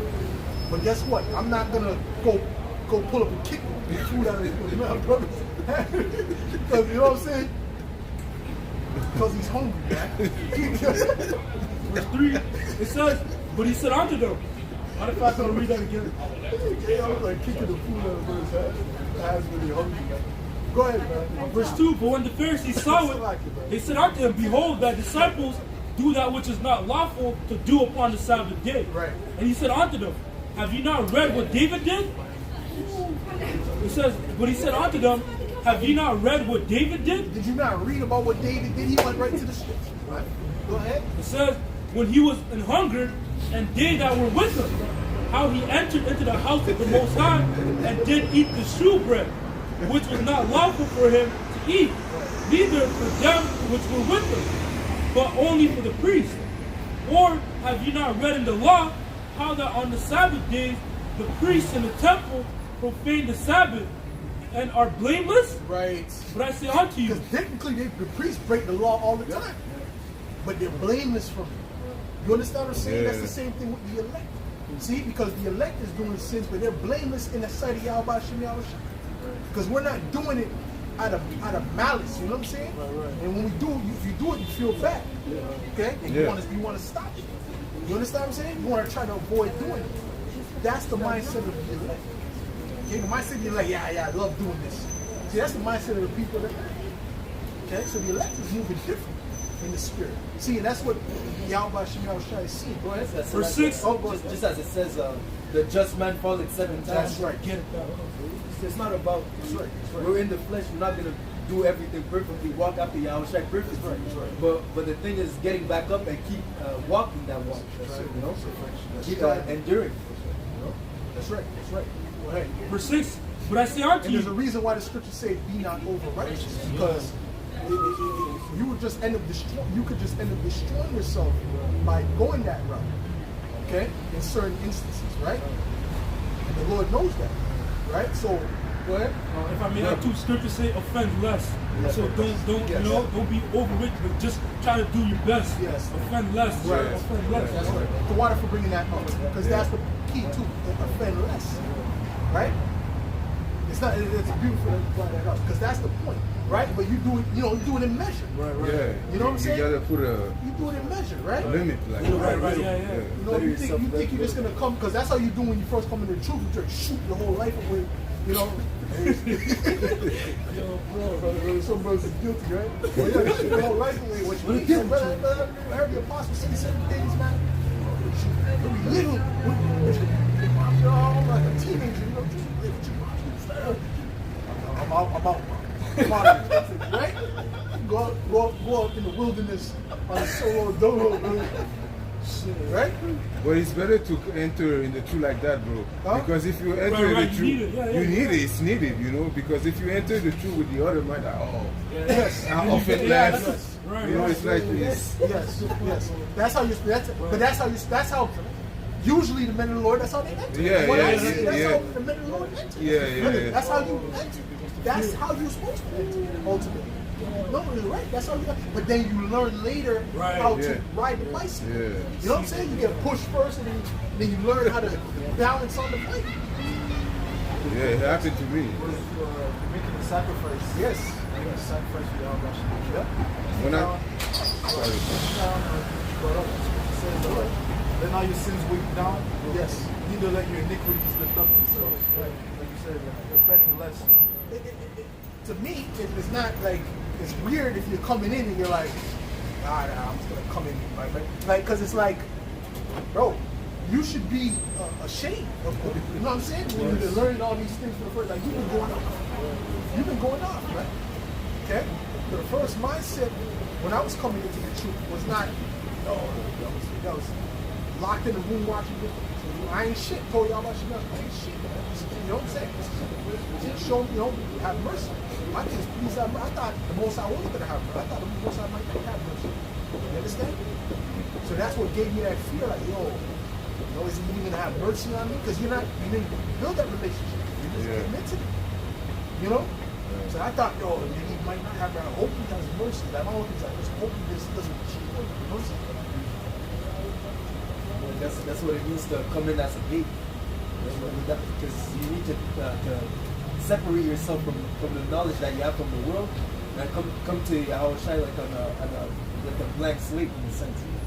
As in you come to Yahweh Shai as a brand new piece of paper, that to be so that you can be molded back in the spirit.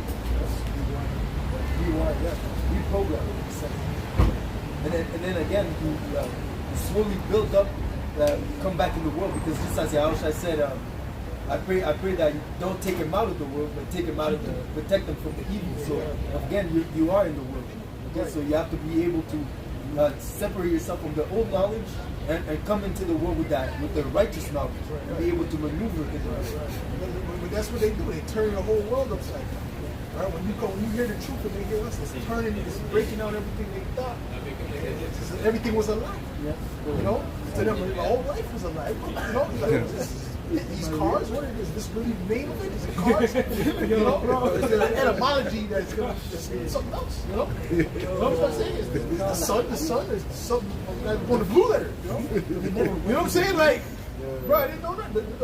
They're watching me through the phone. Listen, that the knowledge can bug you up. The knowledge can bug you up. Bro.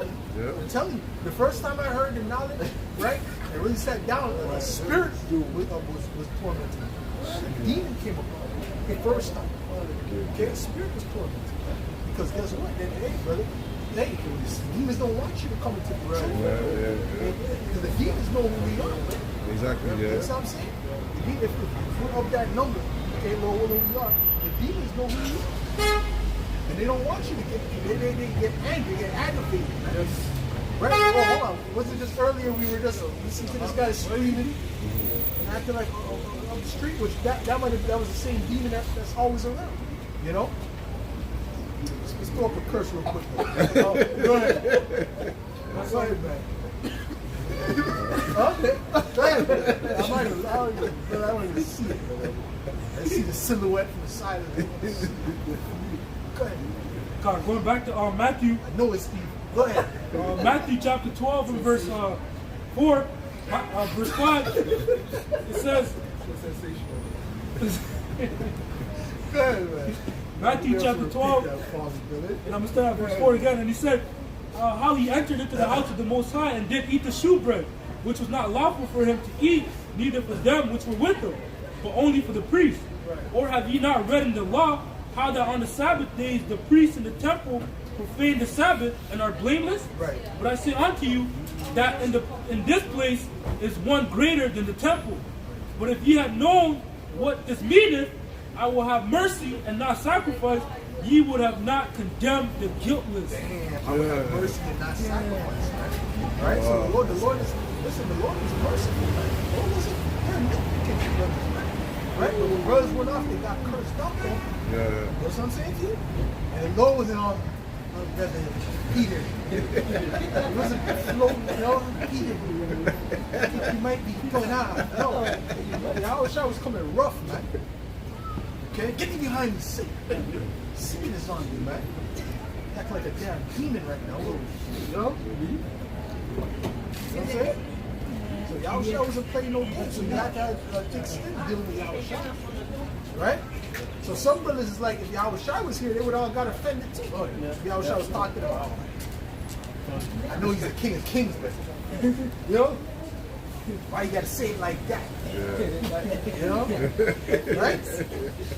Go ahead, man. One more verse, it says, verse 9, so I get verse 8. For the Son of Man is Lord even of the Sabbath day. He's over the Sabbath. Damn. Right? But he knew the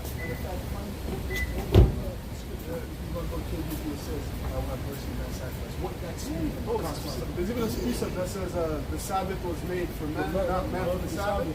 So another day, you know. Yeah.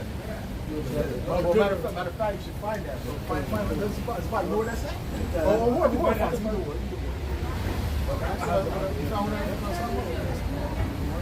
Yep. This is 1 Samuel 15, and verse. Matter of fact, you have that yet? Oh, no, Okay, let him get that first, because it's just going to tie right in. It's just going to tie right into what I was saying. Okay? Is that sick, right? Right? A lot of these people don't even understand the laws. They're talking about the law. They don't understand what the laws are there for, like the fringes. They don't know what the fringes are about. But never just for show. So that they could market it. You know? The fringes was there so that we don't go off. But then they wear the fringes, and then they'll be committing all kind of adultery, you know? Having sex on the Sabbath, right? But with the fringes on it. So they think the fringes are protecting you. The fringes, they can't protect you. Right? They can't dodge, they can't stop bullets, they can't do anything. Yeah, this is Hebrews are like superheroes. Go ahead, man. This is Mark 2 and verse 27. And he said unto them, the Sabbath was made for man, and not man for the Sabbath. It says, therefore the Son of Man is Lord also of the Sabbath. That's it. That's what Yahushua was showing them the meaning of these things. Man. He was going into the meaning of it. Like, what was that really all for? Right? Just like the law. What is the law for? The law is, he told you what the law was all about. He told you it's about loving Yahweh Shemel with all that heart, mind, body, and soul, and to love thy brother as self. Right? He told you, man. He broke it down to you, man, about what it's all about, man. This is 1 Samuel 15, verse 22. And Samuel said, Matter of fact, you might want to go up. verse 20, it says, and Saul said unto Samuel, yea, I have obeyed the voice of the Lord, and have gone the way which the Lord sent me, and brought Agag the king of Amalek, and have utterly destroyed the Amalekites. But the people took of the spoil, sheep, oxen, and the chief of the things which should have been utterly destroyed, to sacrifice unto the Lord thy power in Gilgal. And Samuel said, Had the Lord as great delight in burnt offerings and sacrifices, as in obeying the voice of the Lord? Right. Behold, to obey is better than sacrifice, and to hearken than that fat of rams. Right, because the Lord wants that obedience, right? It's the volume of the book. It's not just one part. It's not just the Leviticus and Deuteronomy. It's the volume of the book. The whole the full understanding of this truth. That's why the scripture says, with all that getting, get understanding. Okay? That's the principal thing. Wisdom is the principal thing. But with all that getting, you have to get the understanding of what it's about. Okay? That way you can apply it, but you got to know why you're applying it. What's the point? Go ahead. You want to jump in? Hosea 6 and verse 6, for I have desired mercy and not sacrifice, and the knowledge of the Most High more than burnt offerings. Right.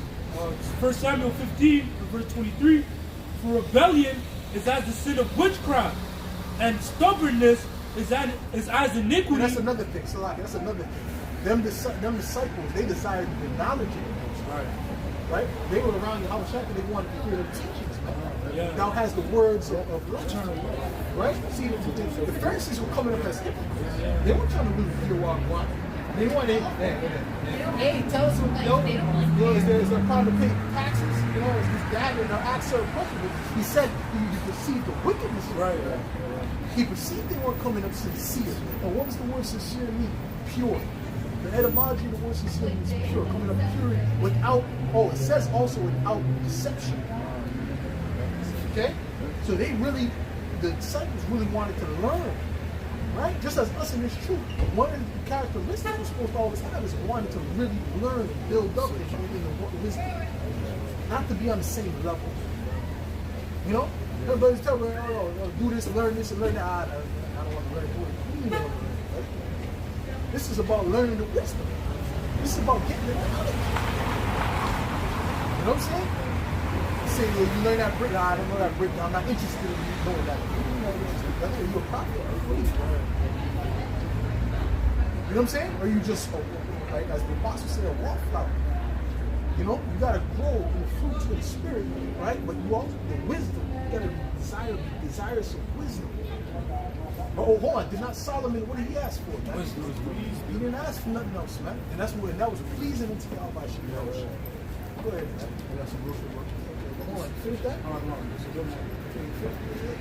Okay, let's finish this off. It says, 1 Samuel 15 and 23, for rebellion is as the sin of witchcraft, Right.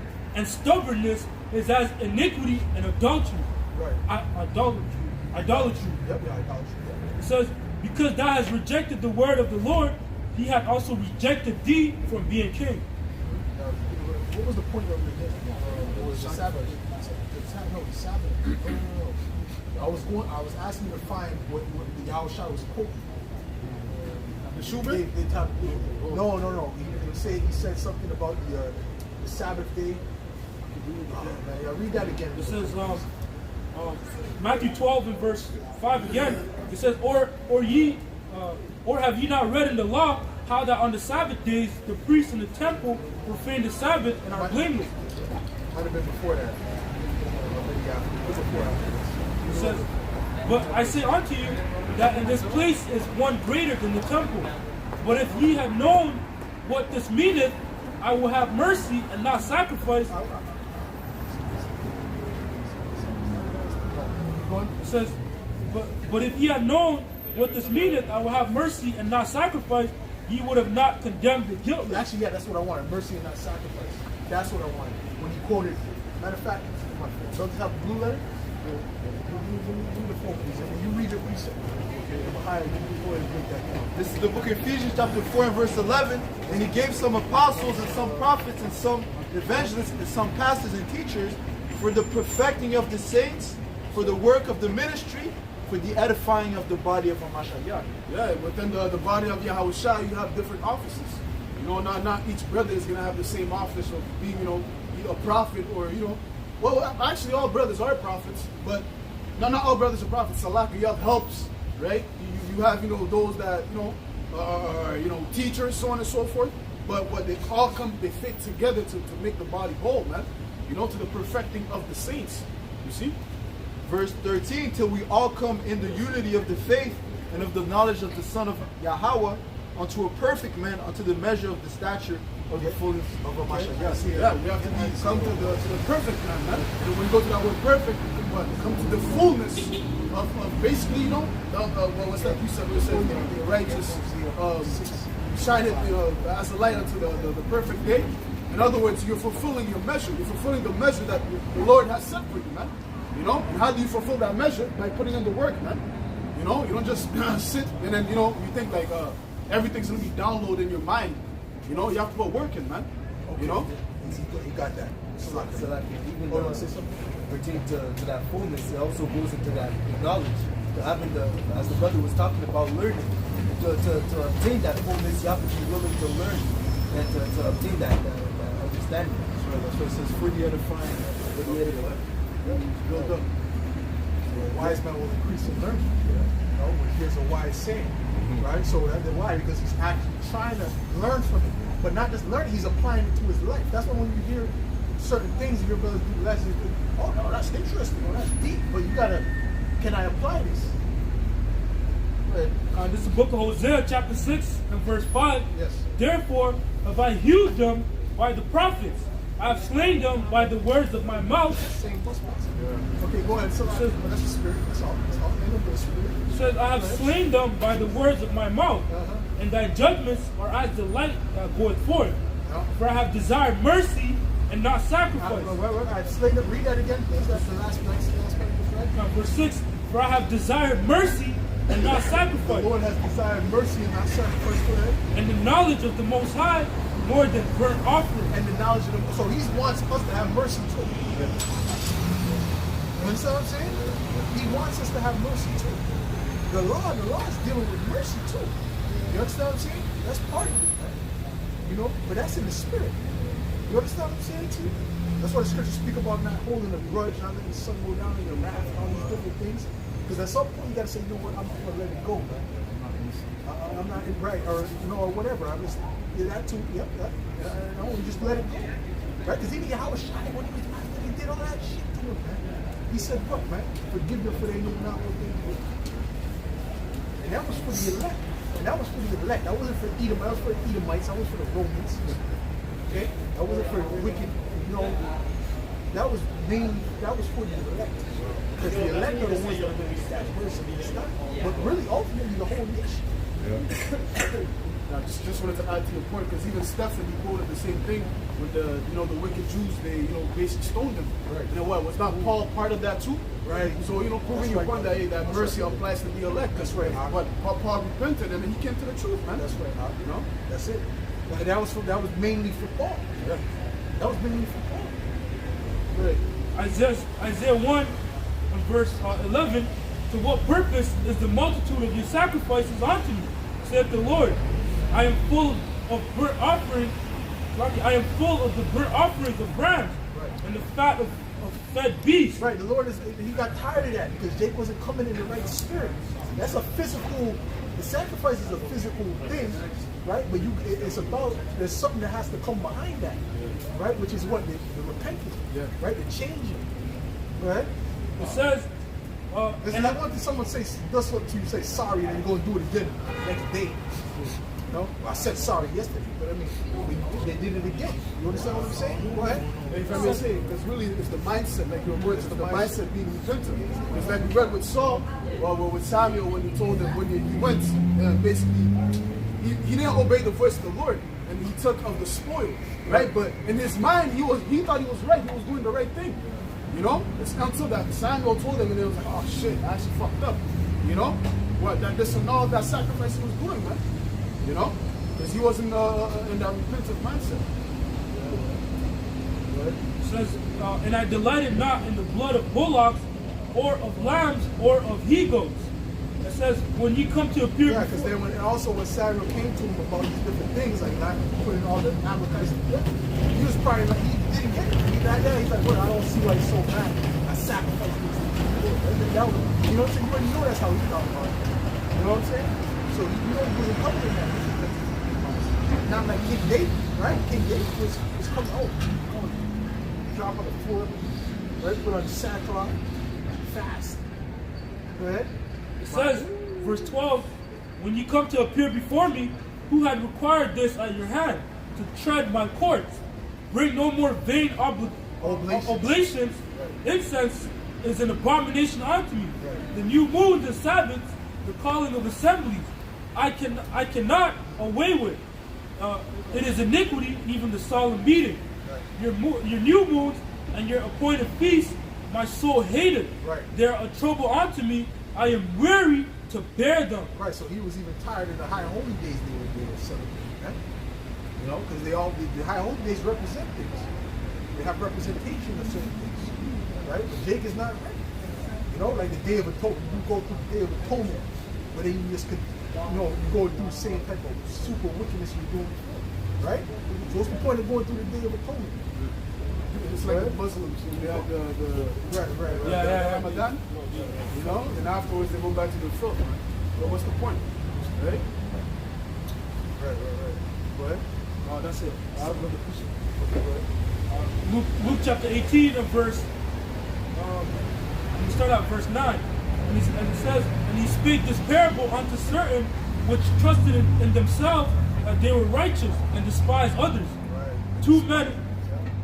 Two men went up into the temple to pray, the one a Pharisee and the other a publican. The Pharisee stood and prayed thus with himself. And another thing, don't despise your brother because you might be doing more on fire than him at a particular time. Don't despise him, right? But that's the thing though. The scriptures always speak about, brothers gotta start getting into this thing, man. Because the scriptures speak about being lukewarm. You wanna, it says to make thy call and election sure, man. You understand? So it's time to turn up, not turn down. It's definitely not time to turn down, right? You want to say something? You have to seek your own salvation. Seek out your own salvation with fear and trembling. And the things that you do, that ultimately the Lord put it in your spirit to do. Even as it says, our righteousness is as filthy rags unto the Lord. So again, everyone's in a relationship with Yahweh is different for everyone. So the things that you do, the Lord might not put it in another brother to do it. Right. So you can't despise another, just as we were going into, don't despise another man's servant. So you do what the Lord put it in your spirit to do. And again, according to the fear of the Lord. I just hope that the next brother is doing the same thing. And that's how you would think, because that's not you. Right? That's why the scriptures speak about let every man work out his own salvation, right? Now, when it comes to brothers that are heads or whatever, brothers older than you, whatever, they don't tell you to get your act together. If your act ain't right? For what? For your own betterment. You know what I'm saying? For your own betterment. That's not, don't use that as an excuse. Oh, that's the spirit. Some brothers ain't gonna be there, and then you just lax. No. The Lord, listen, bro. Come on, bro. You ain't working that much. All right? Well, you can't do videos on a consistent basis, or to do work or read, you know, it's just be demons. That's just demons. Ain't nothing more than that. It's nothing. It's a particular, you know, whatever spirit that is of that lazy demon. That's a heavy spirit, man. Okay. So brothers got to snap out of it too, because we're coming down to the wire, man. We don't got time to be playing no games. It's time to turn up, man. It's time to turn up, man. Go ahead, bro. It says verse 11. The Pharisee stood and prayed thus with himself. The Most High, I thank thee that I am not as other men. So that I'm not as other men are. Right. Extortioners, unjust, adulterers, or even as this publican. Right. I fast twice in the week. See, you don't want to be like that. You know, that holier than thou mindset, looking at brothers and shit like that. You know what I'm saying? You don't want to be like that, bro. Go ahead. I fast twice in the week. I give tithes of all that I possess. And the publican... Did he even fast all this month? You know? I'm in the spirit. Go ahead. I'm in the spirit. I don't know about you. Go ahead. Verse 13, and the publican, standing afar off, would not lift so much as his eyes up to heaven, but smote his breast, saying, the Most High be merciful to me, a sinner. Right. You get a picture.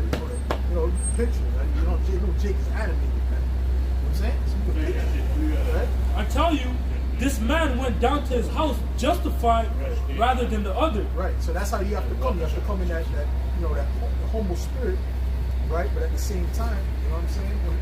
You have to be merciful too. That's another aspect of it. You have to be merciful. Right? To your brother, you know what I'm saying? Go ahead. It says, I tell you, this man went down to his house. Because guess what? Job's, let me tell you something. Job, the men that came to Job, they weren't being merciful.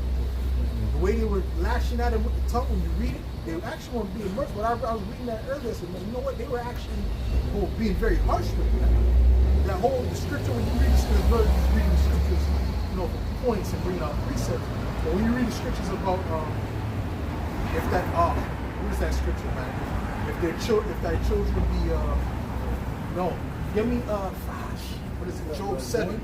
Basically, they said if your children died because they were wicked, you know, they just came like that. They weren't trying to comfort Job.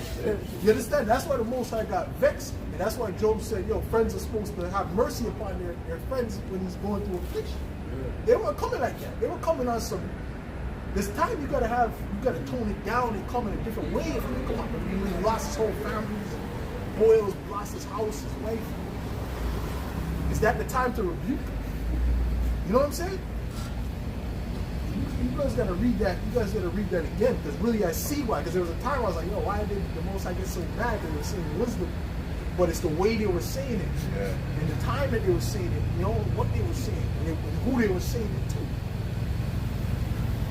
Okay, I think it's 7. It speaks about, it speaks about the children.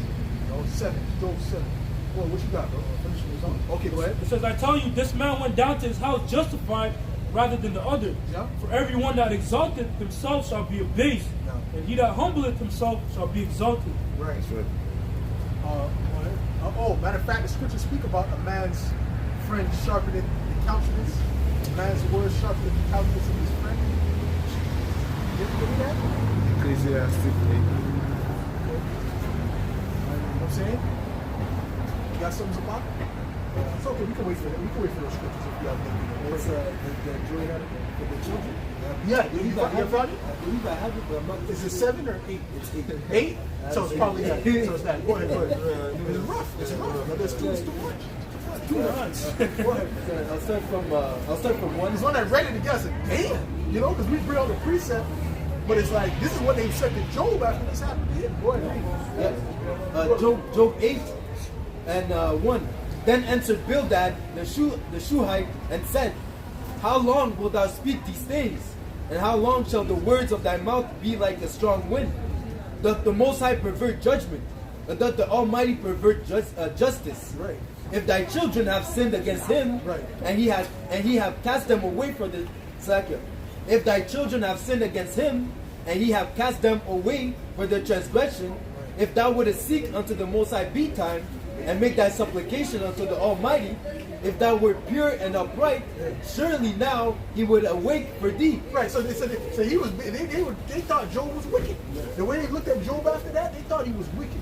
You see what I'm saying? They were treating him like he was wicked too, and then plus not showing mercy. That's why Job, go to 6. Go to 6. 6 and 6. Yeah, verse 6. Maybe I don't know if it's 1. It might be from like the first verse, but then he's like, bro, you guys are not. Shouldn't a friend show mercy to his friend in his affliction? That's not mercy, bro. But I was being righteous. I was in the spirit, and I was telling him what the scriptures say. Because you could look at it like that. You could try to look at it like that too. But how does the Most High look at it? You know what I'm saying, bro?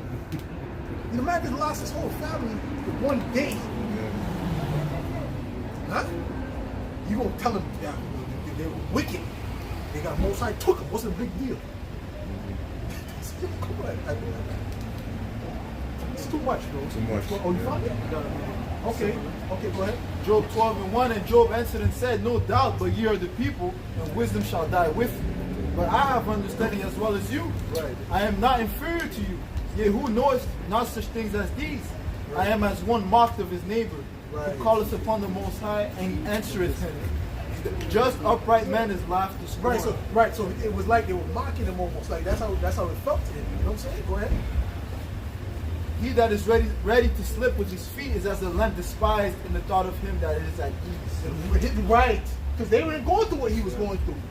So he's like, read that last part again. Verse 5. He that is ready. So when you start reading it again and you start putting it into context, you're like, damn, man. Come on, bro. Like they were saying that against Job. Like, yo, it wasn't, we use it for Esau. They were using that against Job. Oh. Upright man. Right. Go ahead. Verse 5. He that upright man, and that was really affecting him. That's why he was getting vexed. Go ahead. Verse 5. He that is ready to slip with his feet is as a lamp despised in the thought of him that it is at ease. Right. He that is ready to slip with his feet is as a man despised by him that is at ease. Because you guys didn't go through that. So you see, so they thought seeing him go through that, they thought he was weird. You know? Go ahead. Job 6 and 13. Is not my help in me, and wisdom is driven quiet from me? To him that is afflicted, pity should be shewed from his friend. Pity should be shewed from his friends. Right. Right? Because another thing, you got brothers, they doing this, they doing that.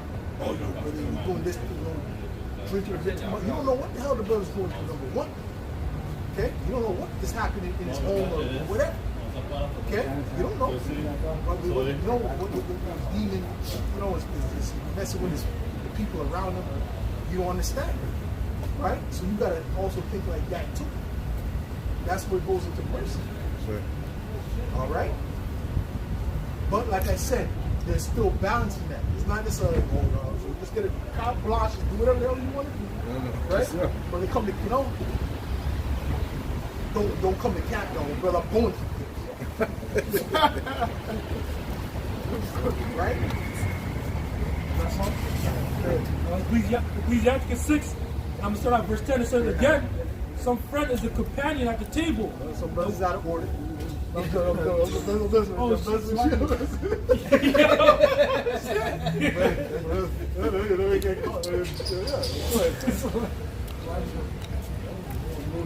won't be in the camp next week. That's okay. Go ahead. Go ahead. So for some, verse 10 again, some friend is a companion at the table and will not continue in the day of thy affliction. Will not continue in the day of thy affliction. Right? That's why the scriptures speak about your brother tell you to go 1 mile with go twain. You know you're supposed to help your brother carry the burden. Carry the burden, not despise him because he's going through shit. Okay? You don't know what brother's going through. He needs help, he's down again. Bro, okay, well, fuck you. You know what I'm saying? You know what I'm trying to say? Because you don't know what the Most High has, what kind of target the Most High has. Boy, you can pass. You don't know what the Most High has Satan targeting this man for. You know? Satan, the Most High could have, it could be his season. You know what I'm saying? You know what I'm saying? Like, it could be his season for Satan.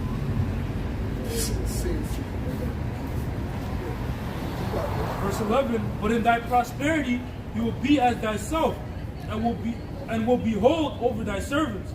It says, if thou be brought low, he will be against thee, and will hide his face from thy face. Right. Separate thyself from thy enemy, and take heed to thy friends. Right. A faithful friend is a strong defense, Right. and he that hath found such in one hath found a treasure. Nothing doeth contravene a faithful friend, Right. and his excellency is invaluable. Right. His excellency is invaluable, man. A faithful friend, a true friend. Man. The friends of the world, they're not really real friends. I'm gonna keep it 100 with you, man. Friends of the world, man, they're too susceptible to demons. All right, they're too susceptible to them, man. So that's why you can't trust them, because they're not fighting the demons, man. All right, you know what I'm saying? What else you got? Verse 16, a faithful friend is the medicine of life, and they that fear the Lord shall find him. Right, they that fear the Lord. It's all about the fear of the Lord. 55. Okay, it's all about the fear of the Lord, man. You see what I'm saying? And that's gonna make you move in a particular way. Okay, right? And watch what you do towards your brother. Watch how you move. You know what I'm saying? That's another thing. The elder from Dallas, one of the elders. I mean, he's not like one of the what you would say the popular elders, but he's one of the elders. He's one of the elders that always speak about faith. My elder always speaks about faith. Anyways, and he's getting on about in the last chapter about the fear of the Lord, how important that is, man. That's important, man. Okay, and that's what's gonna allow the Lord to deal with you on a higher level. Exercise that fear. What's the fear gonna do for you? It's gonna make you not do certain things. That's why the scripture says, after every law will be like, oh, do this law, then don't do such and such, right? And fear the Lord thy God. Yeah. Right? Because that's what it's speaking about. That's going into the fear. Right? Because if you fear about, nah, I'm not gonna do that, I'm gonna watch that, And there's also things that are not written about just being in the spirit.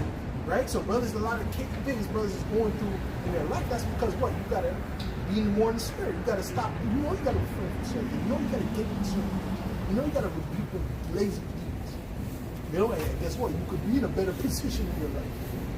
Okay, but that's still dealing with the fear of the Lord. The scriptures speak about not being slothful. Right? Does it not speak about not being slothful in the scriptures? So that still is the fear of the Lord, right? You say, I'm gonna go do it, right? I'm gonna go do what I gotta do, right? I'm gonna stay in order. I'm gonna take whatever, man. I'm like, oh yeah, I can't be doing this no more. This is evil to my I can see it. Let's stop that. Let's put an end to that, man. Now's the time to put an end to the shit that we need to put an end to. And I'm speaking to myself first and foremost. Now is that time, man. Now is that time to turn up. You know what measure the Lord is. Stop playing, man. Stop playing, bro. You know the measure Yahweh and what you could be doing, man. But you would say, I'm gonna put it on cruise control. When the Lord wants you to put on sport mode, man.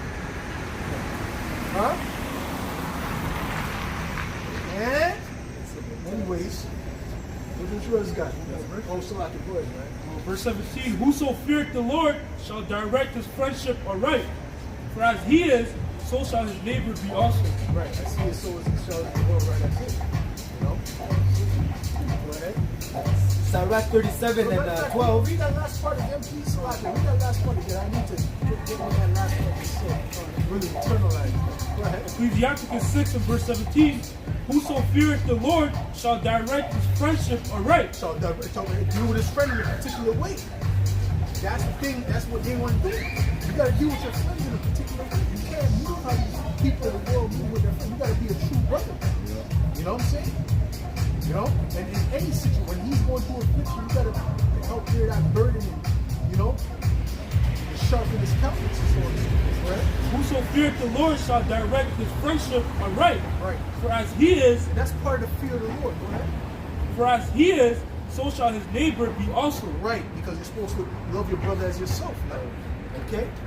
Well, and there's another scripture that speaks about if your friend is going through something, you go through it like mourn with him. Yeah, I'm there. So they should have been mourning with Job. You have it already? I don't know if it's similar. To what I just said? Yeah. Okay, let him read that. Sirach 37 and 12. Yep. But be continually with a godly man, whom thou knowest to keep the commandments of the Lord, Right. whose mind is according to thy mind, Right. and will sorrow with thee if thou shalt miscarry. Who will sorrow with thee, man? Okay, that's why I don't like gambling with brother. I don't want to gamble with no brother. Yeah? That's right, because you're Israel. You're one of us, brother. You are one of us, okay? You're on the sign, all right? You know what I mean? You're still one of us. I can see it in your spirit. I'm looking at your spirit, brother. Go ahead. I'm looking at your spirit. Thought he was a lamb child. Go ahead. I can see it in his spirit. That's it. Go ahead. That's it. That's it real quick. No, but hold on. He was reading. Read it again, please. Got it. Sirach 37 and 12. But be continually with a godly man. Armenians are jakes. Go ahead, bro.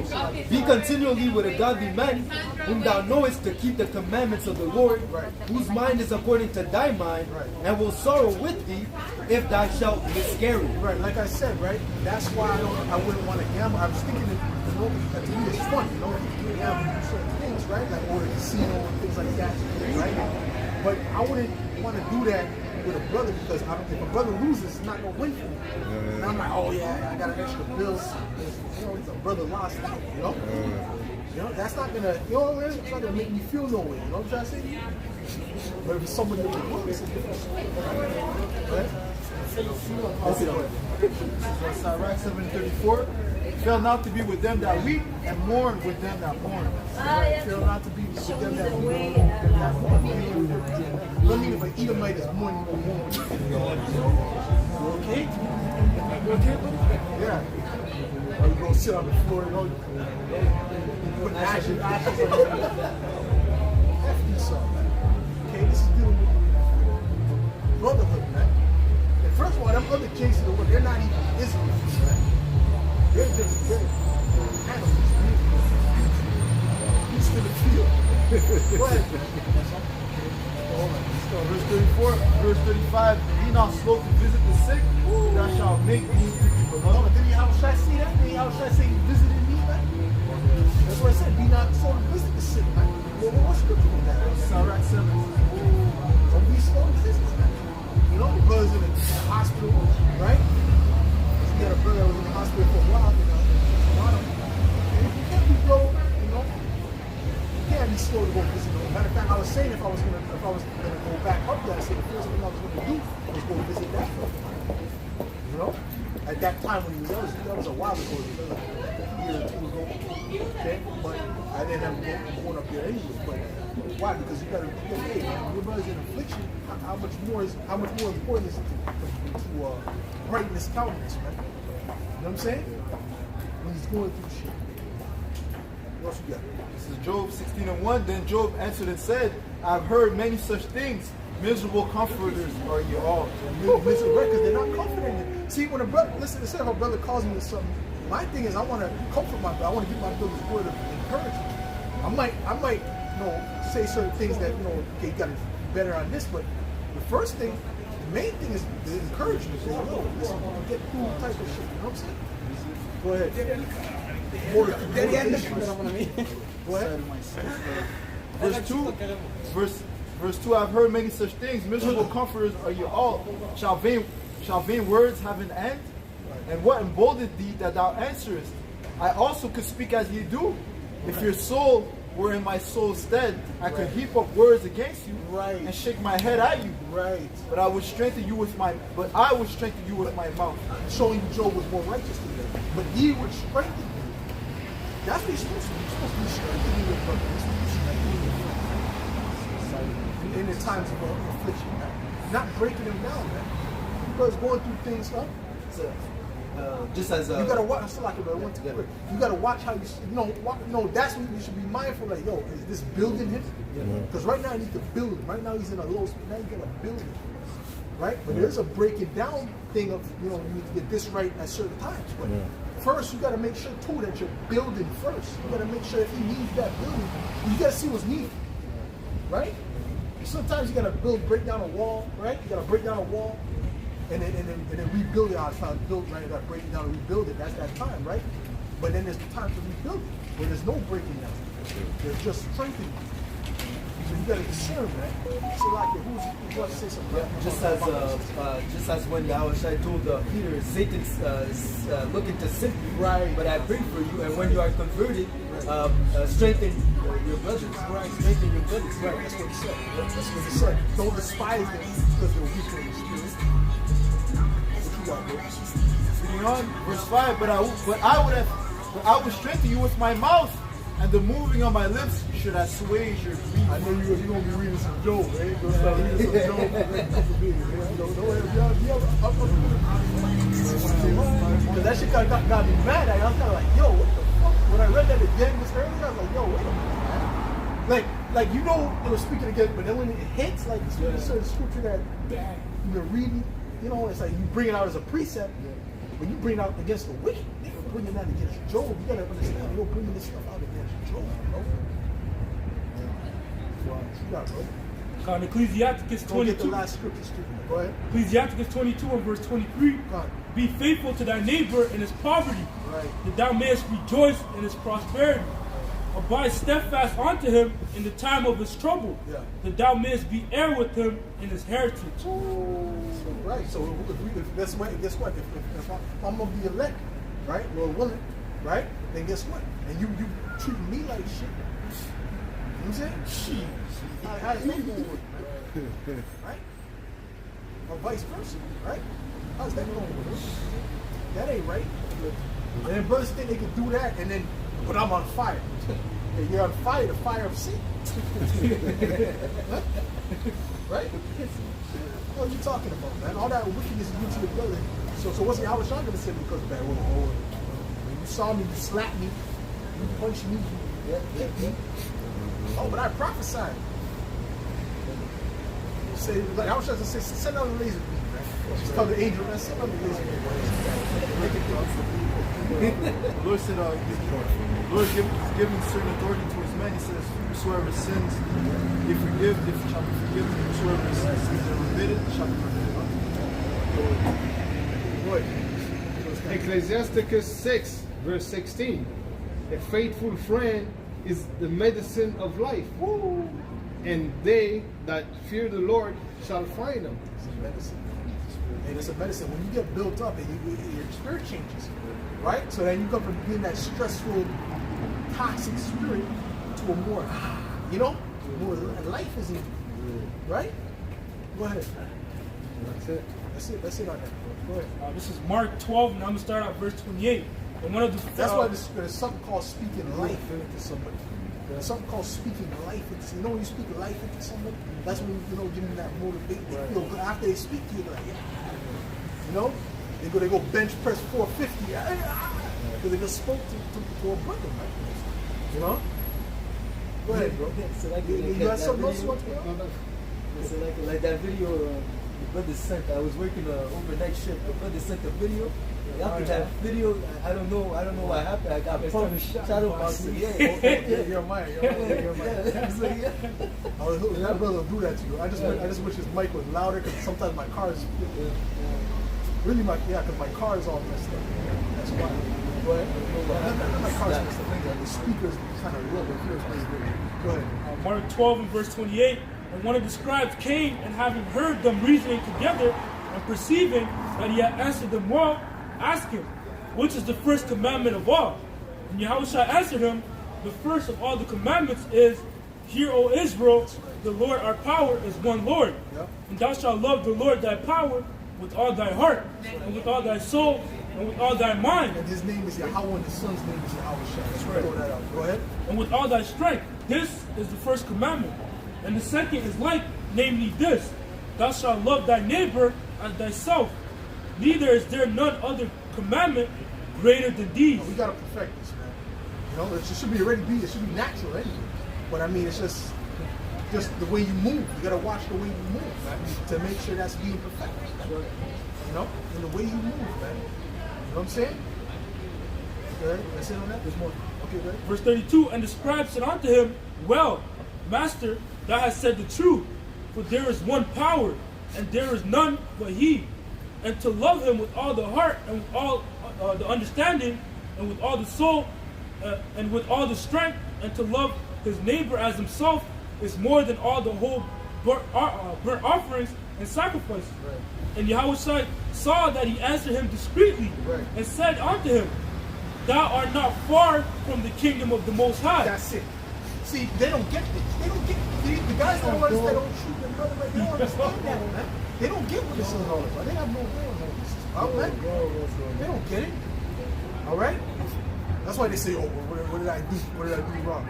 And that dude, he made a video talking about, which I did a video when I was kind of mad. I started shooting that video, but you know, he did that video about, oh, yeah, he said he would stop dealing with it 3 months.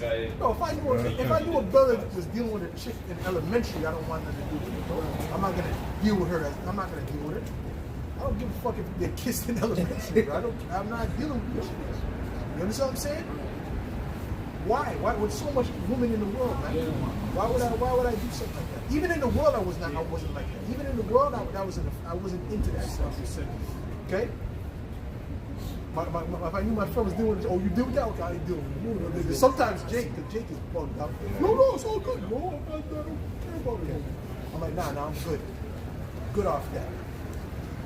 Right? But because why? That's you loving your brother as yourself. Because I know for a fact, me, right? Any chick that I dealt with, I don't want, bro, that's still mine now. Okay? So first of all, I should call the police. Somebody has my possession. Huh? I should call the police. Go ahead. It's verse 34. And when Yahushua, go ahead.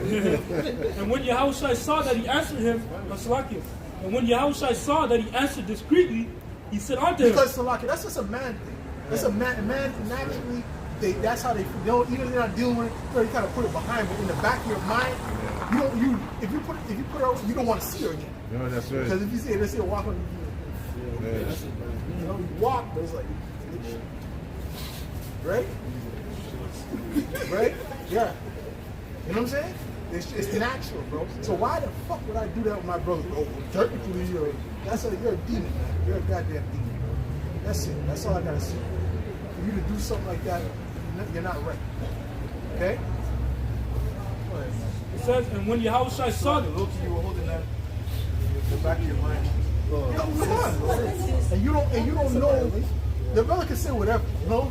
I'm not feeling her no more, but how you feel with a woman, like, you know what I'm saying? Like, that's him between him and his woman. Oh, the scripture said, who knows if a man and his man? You don't have to get it, but you don't know, right? So you can say anything just to try to seem like he's not dealing, you know? Or he might feel that, but in the back of his mind, there's still those feelings, you know, in subconscious. So what? That's a messy situation. That's a messy situation, you know? There's one thing if you talk to a chick and the chick is there and they're all single and then she was gravitating to you, but the brother was trying to talk about you gravitating to you or she just gravitating to the brother. You just gotta whatever, man. You can't make nothing against that. They know when you ain't plowed nothing, bro. That's nobody's stuff, bro. They have us you looked at them clean. It means the rise of America. Huh? Is that what? It's the fair game. Yeah, it's fair game, man. You can't see that. And you gotta rebuke yourself if you think you're thinking evil as brother. That brother, earrings, that's effeminate. First of all, she liked him because he's effeminate in the spirit. He got to be world. You know? You know? You know? You know? How do you look at the back with snake eyes? Hate none. How's that? That's a demonic spirit, man. Okay? You just gotta let it be, man. Last thing we should do is argue over women. Oh, come on, brother. Come on, brother. Come on, brother. Come on, brother. Come on, brother. Come on, bro.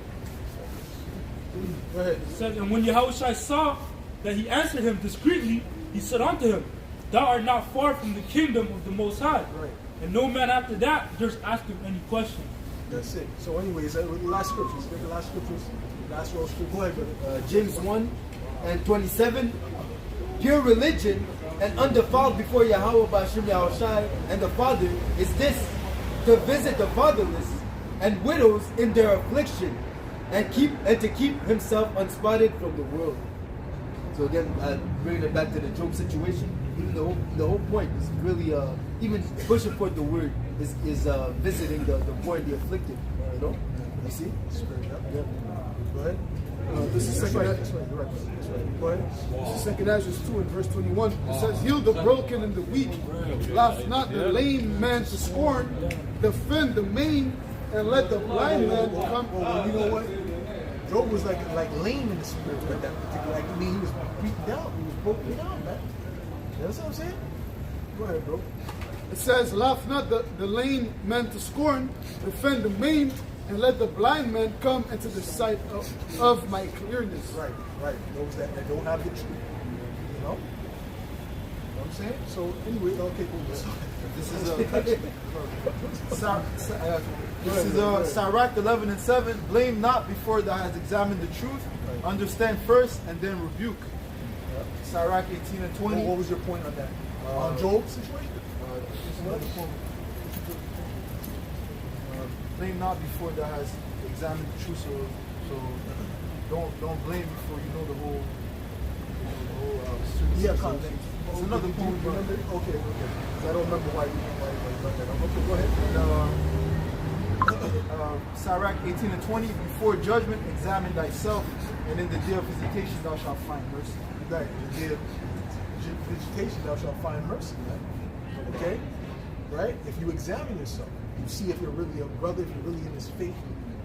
Right? You see what I'm saying? So, hey, and if you don't know, if you don't understand it, this thing is about loving the Most High with all that heart, body, and soul, and loving thy brother as thyself. You're not in the truth. I don't care how much garbage you got, you're not in the truth. So with that, we'll close up with the long praise going on. To Yahweh, Ba'Hashem, Yahushai, Ba'Hashem, Wachagash.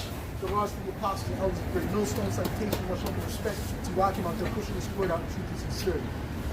Shemai, Sha'Allah, Yahweh, Yahweh, Shemai, Sha'Allah, Yahweh, Shemai, Sha'Allah,